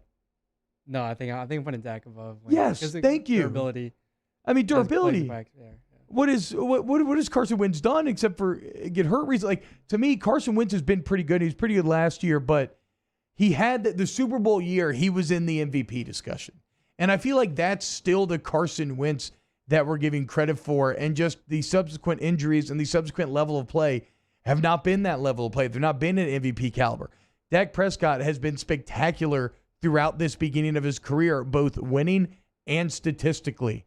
Dak Prescott deserves to be ahead of Carson Wentz, behind Tom Brady. They're number 8. I'll throw Carson Wentz at 9. Sure, whatever. And then I don't know about Matt Stafford at 10. Yes, Matt Stafford puts up really nice numbers, volume numbers, but none of it has really ever translated to any level of success. And yes, Matt Stafford has had to be in Detroit, and I don't know that he's gotten a ton of support from the franchise. But, I mean, you still got quarterbacks like, I mean, you got Matt Ryan out there. You got Jimmy Garoppolo. Okay, do you want to hop in? Like, how do you feel about Staff? I think Stafford's a good quarterback, borderline. Yeah, he's definitely good, and borderline more. I look at it as, yeah, he probably hasn't had a lot of weapons, but who has he beat? And Nobody. It's tough. And in Detroit, he hasn't beaten anyone. So, if he became a quarterback in the next 2 or 3 years from my team, the New Orleans Saints, right, I wouldn't be disappointed. I'd feel like we were getting a good quarterback compared to what we've had, in the past, where we went through this, like, just, every year it was just this rotating door. Nothing like Miami, nothing like Detroit. Love the cannon because I had a Halloween costume with a cannon. But I don't know because he hadn't beaten anyone. So that's what I look at. I need to look at an updated record of Matt Stafford versus teams with winning records, because there was a time where he was like 7 or 8 years in the league and he had never beaten a team with a winning record. It's absurd. So I'm with you, man. If we're talking about quarterback wins and losses, how do I feel about it? It's not the end-all be-all, but it should count for something. And Matt Stafford just, not only does he not have the raw volume of wins, but he doesn't have any quality wins. Right? I don't think the Detroit Lions have won a playoff game since the 50s. I believe that is the case. I think they made it once or twice in the Stafford era. And yes, he got screwed over. They lost to the Saints. I remember that game. They lost to the Saints, and then they lost to the Packers, right? Was that the amazing Aaron Rodgers throw? Or is that, no, that was Packers-Cowboys. Either way, he just, Stafford has not won enough for me to put him in the top 10. I put Matt Ryan over Matt Stafford. Me too. I think Matt Ryan actually has like the best winning percentage on the road. If I'm not mistaken. And am I crazy? Did Matt Ryan win MVP? He is an MVP, right? I mean, maybe fact check me on that. I thought maybe think he did win MVP. I think the year in which the Falcons went on their Super Bowl run only to blow a 28-3 lead in the third quarter. My God, Kyle Shanahan. I think he might have won MVP that year. But yeah, I'm going Matt Ryan there. I would go Jimmy Garoppolo over Matt Stafford, even though, granted, that is a guy who gets a lot of organizational help when you look at the roster that they've built around him and the team that the 49ers are. MVP 2016. Okay, there you go. So Matt Ryan's been an MVP. I think that puts him in that top 10. Also, the Falcons have what I would say is Auburn disease, as you never really know what to expect from them.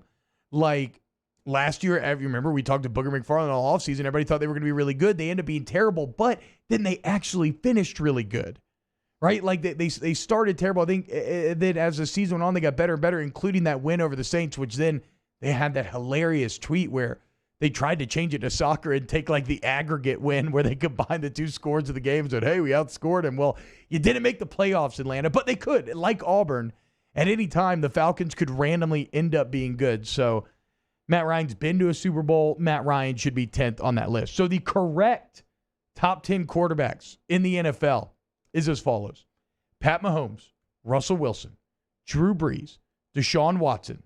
And I'm even open to Watson, Brees switching maybe, but that's fine. Drew Brees, Deshaun Watson, Lamar Jackson, Aaron Rodgers, Tom Brady, Dak Prescott, Carson Wentz, and then Matt Ryan. There's your real top 10. Bam. Agree, disagree. Get in the huddle. Get in the YouTube chat. Let me know. When we get back, we will prepare for this Larry Holder interview, and I want to revisit the Joker list. We'll see where we're at. Who is the best Joker of all time? This is OTBOT on 104.5, 100.3, and 94.7 ESPN. OTB, OT. Our listeners fire off their opinions on the jimsfirearms.net hotline at 499-1045. Keep listening for your next chance to shoot us your thoughts with the jimsfirearms.net hotline on 104.5 ESPN Baton Rouge.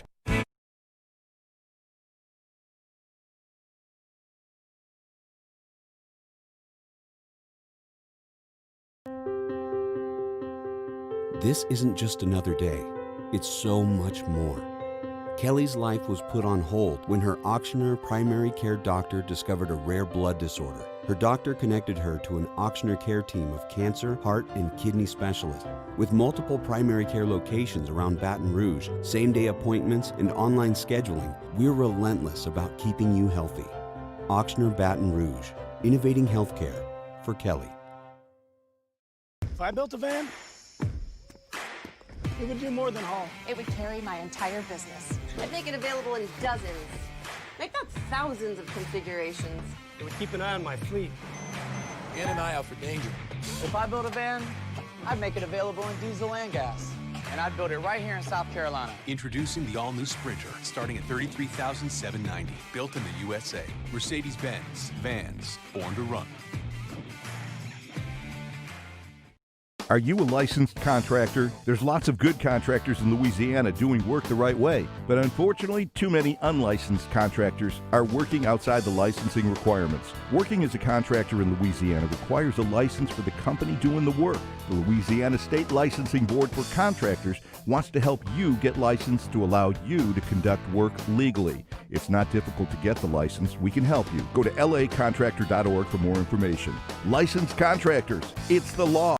Gulf Coast Office Products is a nationally recognized Savin office equipment dealer based right here in Louisiana. Over 100 employees strong, Gulf Coast has the boots on the ground to support all vertical markets from education, engineering, legal, and finance. With the latest in office technology from desktop to production segment units, Gulf Coast and Savin have the perfect fit for you. Call 225-756-2644. That's 756-2644 for Gulf Coast Office Products. Gulf Coast Bank and Trust is a local bank with a straightforward philosophy. It's about doing the right thing for our customers. Participating in our community with annual local fundraisers. Offering individual attention in a modern banking atmosphere with a trusted local company. Gulf Coast Bank invested in technology with a local touch, giving our customers the power to bank anywhere, anytime. We're building relationships through personal service as the bank that cares about you. Gulf Coast Bank and Trust, the bank that cares about you. ServiceMaster Elite create clean, disinfected work environments. As a local business, we take pride in serving the New Orleans and Baton Rouge areas. Our cleaning protocols follow CDC and OSHA standards for healthcare settings, offices, senior living, restaurants, and industrial plants. Contact ServiceMaster Elite to get your operation ready for reopening with germ disinfection cleaning. ServiceMaster Elite, the trusted choice in professional cleaning since 1996. At All-Star Toyota, you get it all. If you're in the market for an all-new Toyota vehicle, come see our friendly and knowledgeable sales team at All-Star Toyota. Located in Baton Rouge at the corner of Airline and Goodwood, we've been serving our community since 2005 by offering a large selection of new Toyota cars, trucks, and SUVs. Get behind the wheel of your dream car and take a test drive at All-Star Toyota today. To all of our heroes working on the front lines of this COVID-19 pandemic, your bravery and selflessness represent the very best of us, and we want to say thank you. I'm asking everyone around the state to join me in celebrating the heroism of our healthcare professionals on the 19th of every month at 1900 hours, that's 7 p.m. Write a note of appreciation, make plans to donate to charitable organizations, or say a prayer. To learn more, visit 19thanks.org. Thank you, and God bless.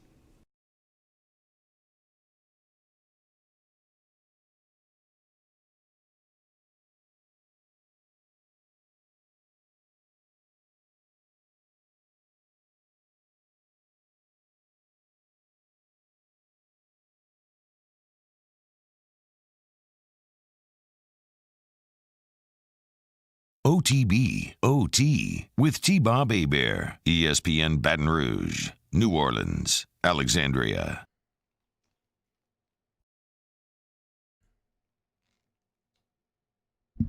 All right, welcome back off the bench. OTBOT. T-Bob, Danny, and Cade hanging out with you on this Thursday, talking top 10 quarterbacks in the NFL. Got a bit triggered by a list yesterday. Had to weigh in. We were debating it in the group text. Shout out to group text. Always give you good ideas. Eric Taylor says, even if Mahomes is the number one guy right now, he's being way overhyped. The league will figure him out within the next 2 seasons. Book it. Look, in the multiverse, all realities are possible, Eric. But I'll be damned if that reality doesn't feel like a 1 or 2% chance right now. I mean, Pat Mahomes is not even 25. And he has the MVP. He threw for 50 touchdowns. He has a Super Bowl MVP. He won a Super Bowl in a year in which he led 3 double-digit comebacks in the playoffs.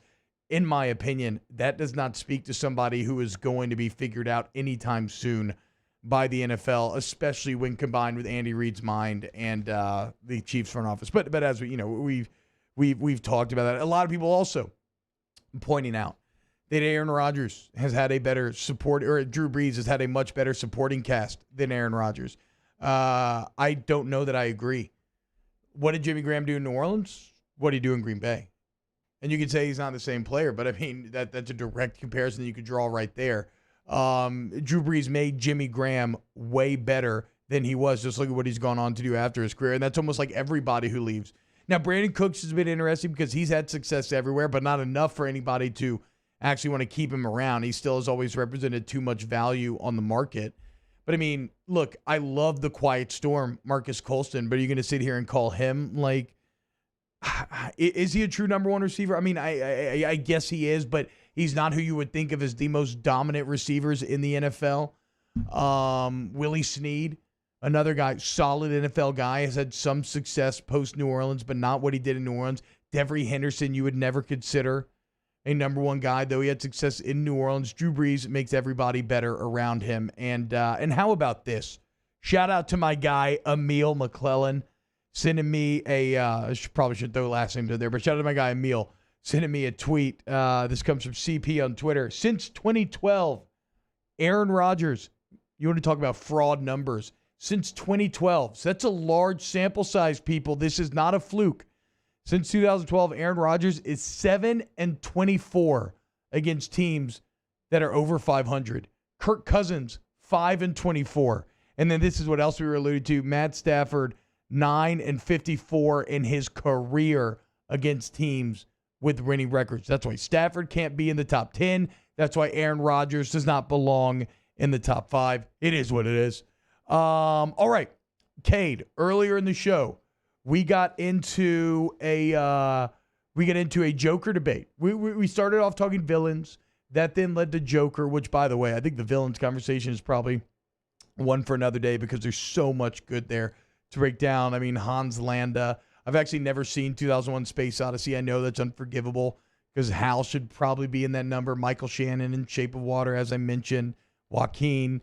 Eric Taylor, let's bookmark this bookmark this and come back in 3 years. Still, look, we'll see. Like I said, I'm not saying it's not possible. All things are possible. But I have no problem backing Pat Mahomes being the best player in the NFL over the next few years. So, Kate, let's go to the poll. We said, who is the best Joker of all time? You could have voted for Heath Ledger. Could have voted for Joaquin Phoenix, Jack Nicholson, and then we had Mark Hamill in there as well. Yep. Sorry to Cesar Romero. We probably should have put you in there. Yeah, the OG. This is going back. I mean, Heath Ledger's led the whole way at 69.9%. Yep. Jack is at 20.3%, and that's kind of fluctuated. Heath was over the 70% mark, but that's been the closest it's gotten. Coming up in third is Joaquin Phoenix. Mark Hamill is in fourth place at 4.5%. Yeah. Look, I think if maybe I not were the face recognition that you're thinking of, because he was the comic or the cartoon voice, right? He was from the Batman animated series, which I think as time has gone on, people have kind of started to beloved that version of Batman more also, and Jay more. And Silent Bob Strike Back. I don't want to mention the character's name. Yeah, you can't. He's just the knocker. Yes, the knocker, the sea knocker. We can't mention his name, but I mean, look, if you're a Star Wars fan, Jay and Silent Bob Strikes Back is chock full of excellent cameos. Not to be outdone by Mark Hamill. Carrie Fisher as the nun that picks him up on the side of the road is really some top-notch stuff. But yeah, look, I agree with the poll here. I think they nailed it. I think Heath is the best. I think Jack is second. It's weird, though. Is Joaquin Phoenix or Jack actually a better Joker? Why don't I want to give it to Joaquin Phoenix despite the fact that it was a great performance? And I thought the movie was really good, even if it was really dark and you kind of felt like you needed a shower afterwards. Maybe it's because he is the protagonist, not the antagonist. Maybe it's because it's more of a standalone one-off type of deal. I'm not entirely sure, but I think Jack does hold a higher place in my Batman heart than does Joaquin. And then, but I will put him over. I will put him over Hamill, and I'll put him over Romero just simply because I have no, Steve Grabowski saying Mark Hamill should be the winner. Yeah, look, I have no particular love for Romero just because I don't really remember the old 60s Batman show, although I kind of love the vibes that you seen from it, or when I was a little kid kind of watching some of it. Y'all agree, though, Heath Ledger? Best Joker ever? I agree. I think Heath Ledger is my favorite villain of any movie. Not even Batman's. What's your okay? Well, then what's your favorite Heath Ledger Joker moment? Like, is there a line or a scene? To me, I'll just never. I mean, the intro scene. Yeah. Where where he does the quote. I forgot the quote where he sticks dynamite in the guy's mouth. Yeah, and then he pulls it. It's a smoke bomb. He's like, I forgot what he says. I'm not remembering either off the top of my head, but that is legendary when he takes off the as each person in the crew is killing like each other person in the crew. Yeah. And you figure out it's been the Joker the entire time. That's one to me. I still love the whole want to see a magic trick where he jams the guy's face down onto the pencil and then he's got the bombs on him so they can't touch him. One of the biggest disappointments in my cinematic viewing life is that we did not get the culmination of Christian Bale versus Heath Ledger's Batman and Joker. Like the third Batman Nolan movie would have been so spectacular, so otherworldly if Heath Ledger had lived. It's like Danny pointed out in the commercial break earlier in the show. But when he tells Batman at the end, like, me and you are destined to do this forever, it would have been great. And instead, we got Dark Knight Rises, and you got Bane. And I think Bane is very much all right. If I was to get like an average villain score, I think Tom Hardy Bane would be right above the average. But then again, I'm not the biggest fan of the Dark Knight Rises movie. The quote is, whatever doesn't kill you makes you stranger. Yes, whatever doesn't kill you makes you stranger. And then he hits that smile. He's got the weird scars. He's got that like delivery, which is he's one of the best characters of all time. So shout out Heath Ledger, OTBOT official stamp of approval. You are the best Joker of all time. Speaking of Jokers, let's talk to Larry Holder of The Athletic about the piece that we talked about at the end of hour 2 and that he wrote on why can't a full sports station make it in New Orleans right now? And then we'll also touch on some Saints as well. This is Off the Bench, 104.5, 100.3, 94.7 ESPN. OTB, OT. In times of need, get a full list of phone numbers, websites, and other important emergency information on the Demco Stormwatch page at 1045ESPN.com. If you're an investor, consider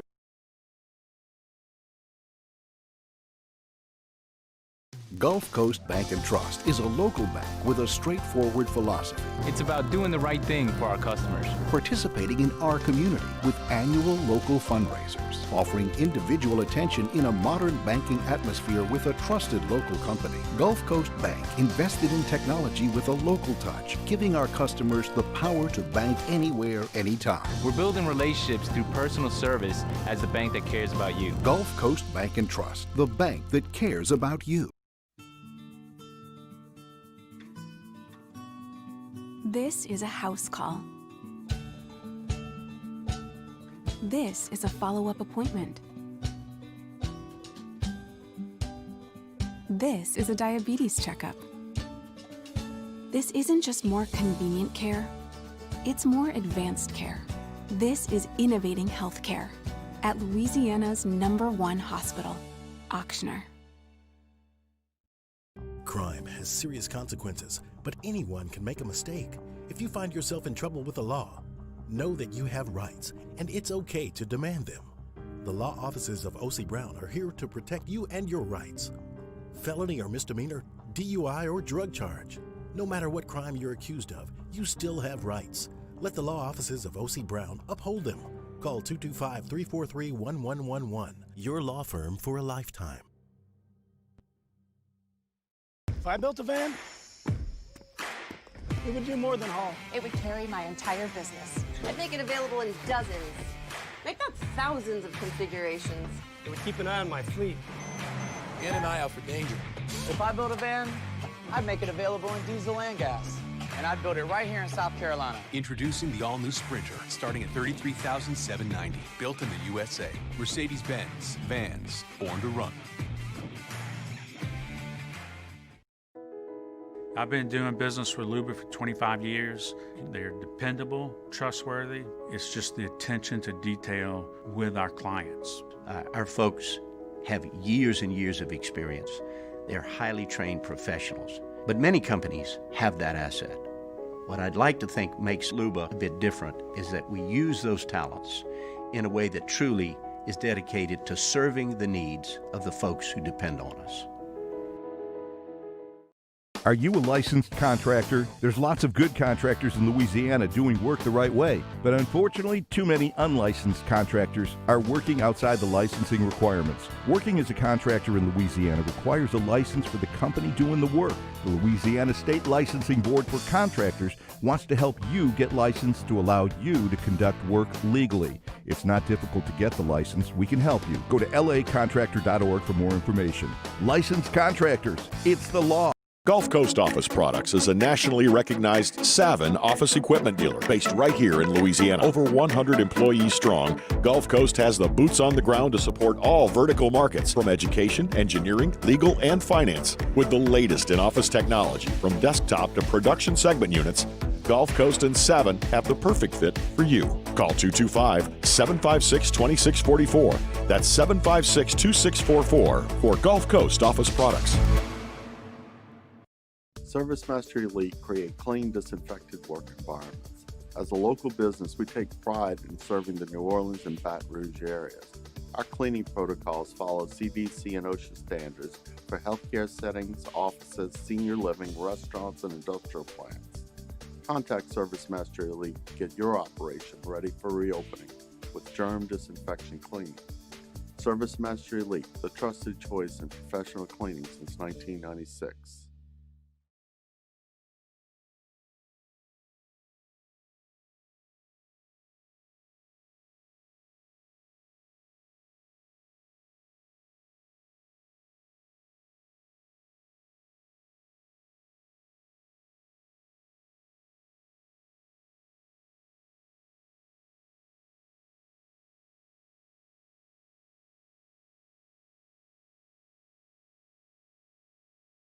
OTB, OT, with T-Bob Hebert, ESPN Baton Rouge, New Orleans, Alexandria.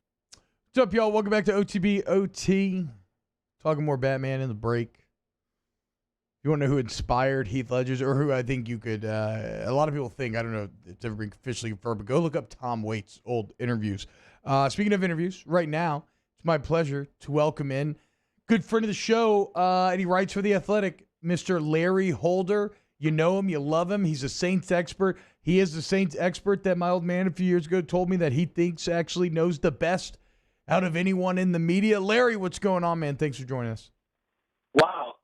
I don't know if I said that, but I think it. So maybe let's just go that route. Let's just do it. Also, best hair in the media world, in the Saints media world, no doubt. All right, Larry. So you wrote an article. 100% fact. Yes, I mean, well, yeah. I don't know what the competition's like either, though necessarily. Actually, Larry, I gotta say, your boy Dunk with the gray temples is making a power play hair rise. There is nothing that makes a person look more august and kind of like regal than some perfectly gray temples.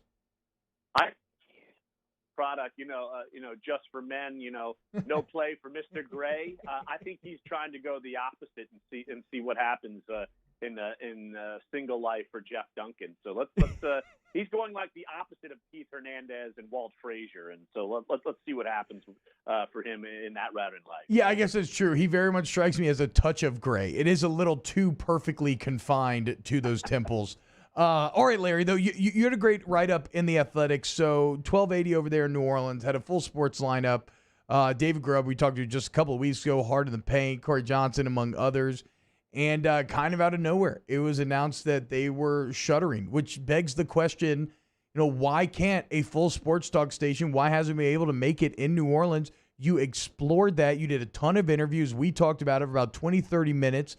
What do you think? What was your grand takeaway for why they've not been able to find success? Yeah, look, and it's definitely a long story, just because, like, as we're speaking right now, you guys from 7 to 9 are on in New Orleans, but it's not a show emanating from New Orleans, and so there's really only a handful of daily shows now in New Orleans, whether it's your dad with Sports Talk or Gus Cattengill with the Sports Hangover. Those are the really two notable ones that are left. And so you wonder how this has happened. Look, 1280, this isn't the first time they tried sports talk radio and flipped the format. And so, look, I think and this is almost going to sound like it's a promotional talk for Guarantee Media, because I wrote a lot about them in the article and praised a lot of what you guys are doing, because you guys have maintained and extended. To me, it comes down to really having an ownership group that is willing to commit to battling, and I'm talking in New Orleans, to battling WWL. And it's like you think, well, WWL only does 4 hours of radio sports talk now. I mean, they used to do up to 8 back when you were there.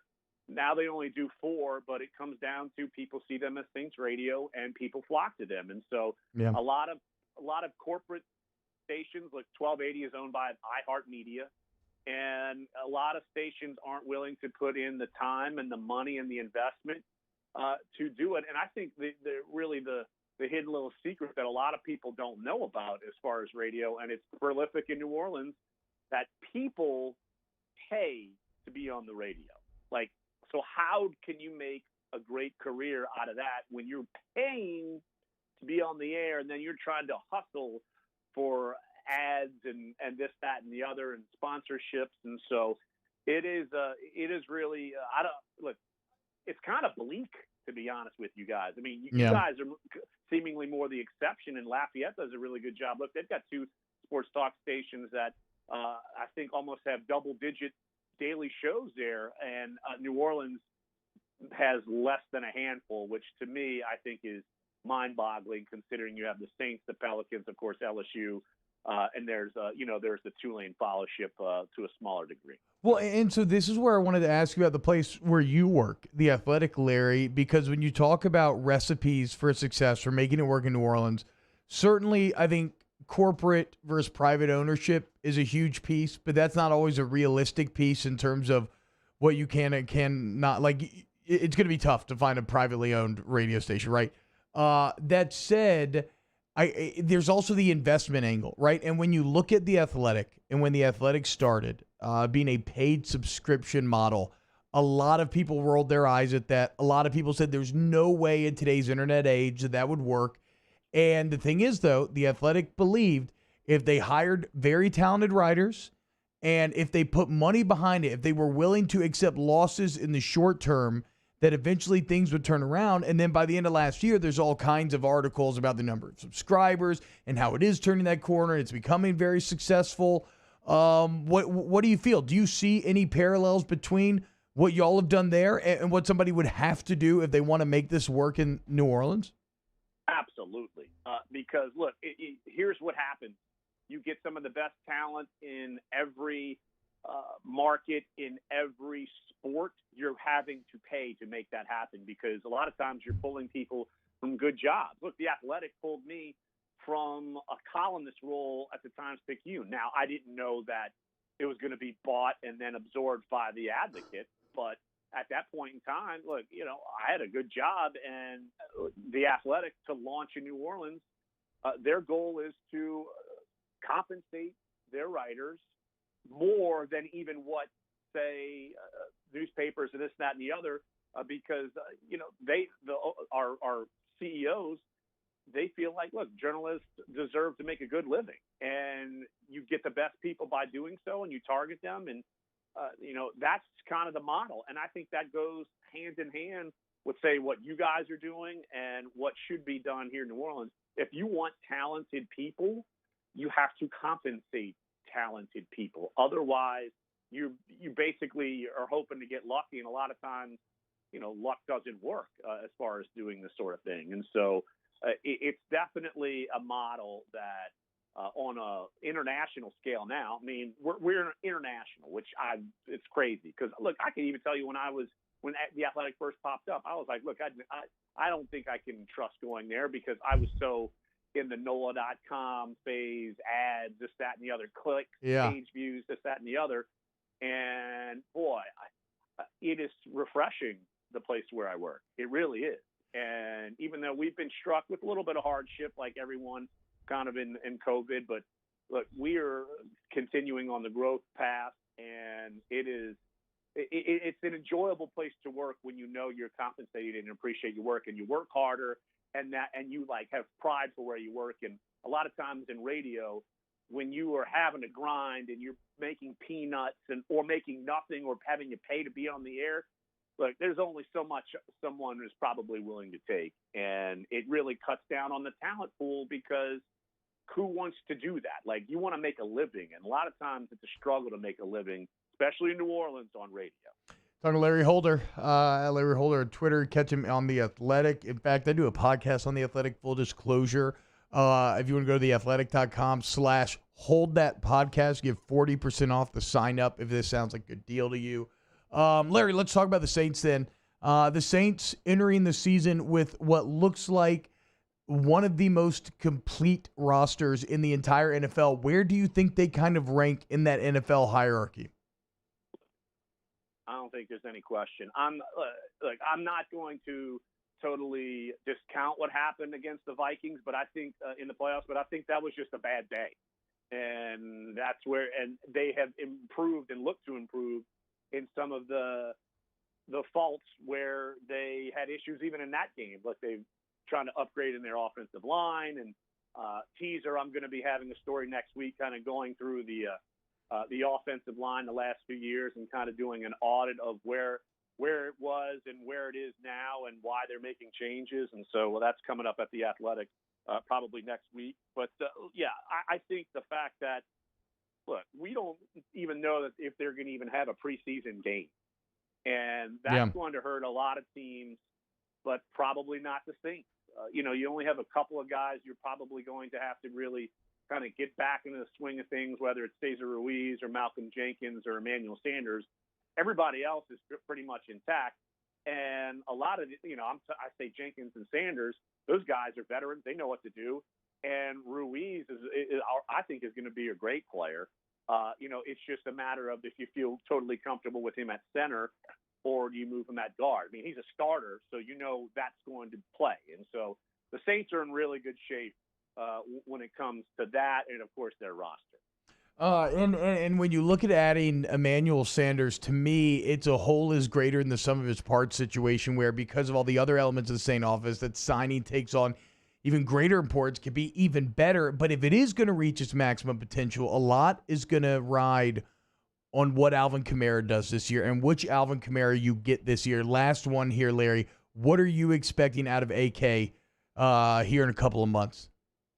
I expect an uptick. And look, I do think he was banged up. I don't think that's lip service. You could just see the way he ran and the way he couldn't do some of the things he did last year. And so I don't look at it as here's the theory that he's like moping that Mark Ingram isn't there. I mean, come on, that's silly. And also, in doing some of the research on the offensive line last year, it dipped, especially up the middle. And that is a problem.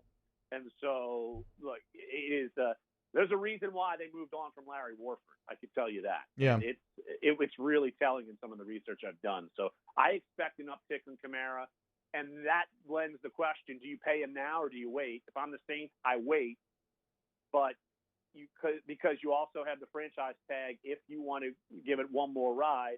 But still, I think you wait it out just to see how he is because he's going to ask for somewhere around Christian McCaffrey money. And I think he should because they're so similar in how prolific they've been to start their career. So, but I do expect an uptick from Kamara. I'm confident in saying that.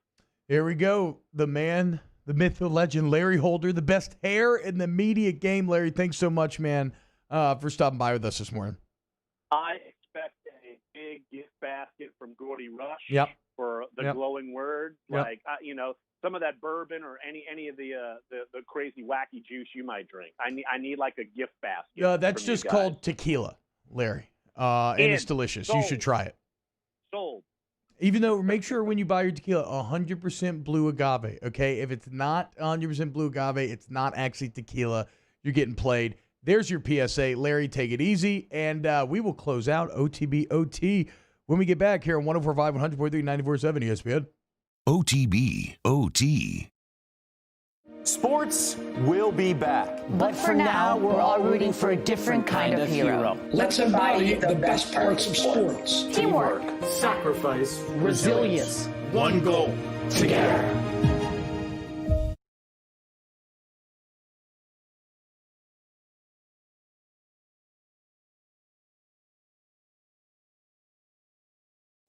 At All-Star Toyota, you get it all. If you're in the market for an all-new Toyota vehicle, come see our friendly and knowledgeable sales team at All-Star Toyota. Located in Baton Rouge at the corner of Airline and Goodwood, we've been serving our community since 2005 by offering a large selection of new Toyota cars, trucks, and SUVs. Get behind the wheel of your dream car and take a test drive at All-Star Toyota today. I've been doing business with Luba for 25 years. They're dependable, trustworthy. It's just the attention to detail with our clients. Our folks have years and years of experience. They're highly trained professionals. But many companies have that asset. What I'd like to think makes Luba a bit different is that we use those talents in a way that truly is dedicated to serving the needs of the folks who depend on us. Gulf Coast Office Products is a nationally recognized Savin office equipment dealer based right here in Louisiana. Over 100 employees strong, Gulf Coast has the boots on the ground to support all vertical markets from education, engineering, legal, and finance. With the latest in office technology from desktop to production segment units, Gulf Coast and Savin have the perfect fit for you. Call 225-756-2644. That's 756-2644 for Gulf Coast Office Products. Are you a licensed contractor? There's lots of good contractors in Louisiana doing work the right way, but unfortunately, too many unlicensed contractors are working outside the licensing requirements. Working as a contractor in Louisiana requires a license for the company doing the work. The Louisiana State Licensing Board for Contractors wants to help you get licensed to allow you to conduct work legally. It's not difficult to get the license. We can help you. Go to lacontractor.org for more information. Licensed contractors, it's the law. Gulf Coast Bank and Trust is a local bank with a straightforward philosophy. It's about doing the right thing for our customers. Participating in our community with annual local fundraisers. Offering individual attention in a modern banking atmosphere with a trusted local company. Gulf Coast Bank invested in technology with a local touch, giving our customers the power to bank anywhere, anytime. We're building relationships through personal service as the bank that cares about you. Gulf Coast Bank and Trust, the bank that cares about you. If I built a van, it would do more than haul. It would carry my entire business. I'd make it available in dozens. Make that thousands of configurations. It would keep an eye on my fleet. And an eye out for danger. If I built a van, I'd make it available in diesel and gas. And I'd build it right here in South Carolina. Introducing the all-new Sprinter, starting at $33,790. Built in the USA. Mercedes-Benz. Vans. Born to run.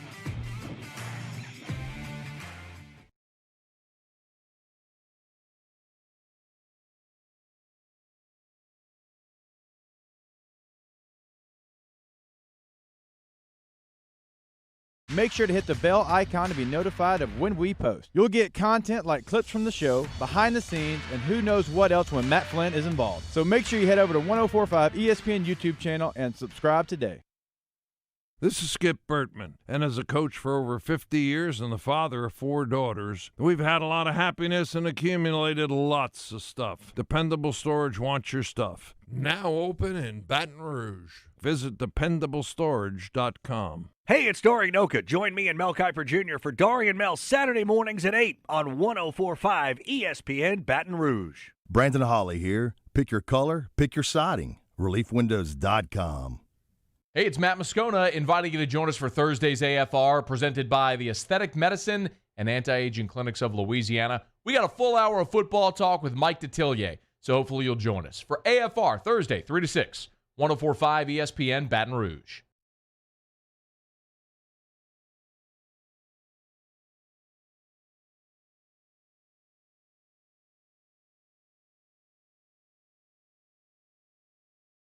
OTB, OT, with T-Bob Hebert, ESPN Baton Rouge, New Orleans, Alexandria.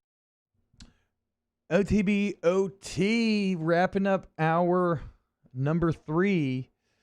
I know that I promised this was going to be more of like a fun space, maybe less sports talking than we've gone extremely sports talky at first. This is a very much a whiteboard type of hour for now. We are in the summer. We're going to figure things out. We're going to keep trying new things. Danny, I think the people have spoken, and the conversation has naturally led us towards a villain tier list.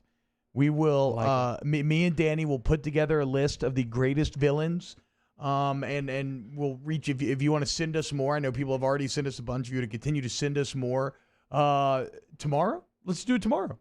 Tomorrow in the 9 o'clock hour, we'll do a tier list. And for those that don't understand the tier list, S is the best, followed by A, then B, then C, and then D. Yeah, I saw someone commented like about our tier list. S is supposedly like Japanese or something. Okay, Yeah. I've never known as Japanese, but I will say it was always Japanese video games. Yeah. Like, I believe Time Crisis is Japanese in origin. Resident Evil is definitely Japanese in origin. And those are games that I remember getting the S ranking on when you do really well. So I don't know where it comes from, but I've just always known that S tier is the best tier. Shout out to Michael Johnson for joining us today. Chad Durbin talking some baseball. And then Larry Holder, last segment. I told you my top 10 quarterbacks in the NFL. And then, look, it's just kind of a tenuous time. Talking about the Ivy League pushing back all of their sports. But I hope it all happens because I don't know about y'all. I got MLS live on the TV right here. It's the first time that we've had live sports that has not been the Korean baseball organization in a long time. It's nice to have some American sports back on television there. I'm not going to say I have a rooting interest in the MLS, but I like soccer, and it's a sign, hopefully, of good things to come. And then I just can't stop thinking about Zion and this schedule and the Pelicans.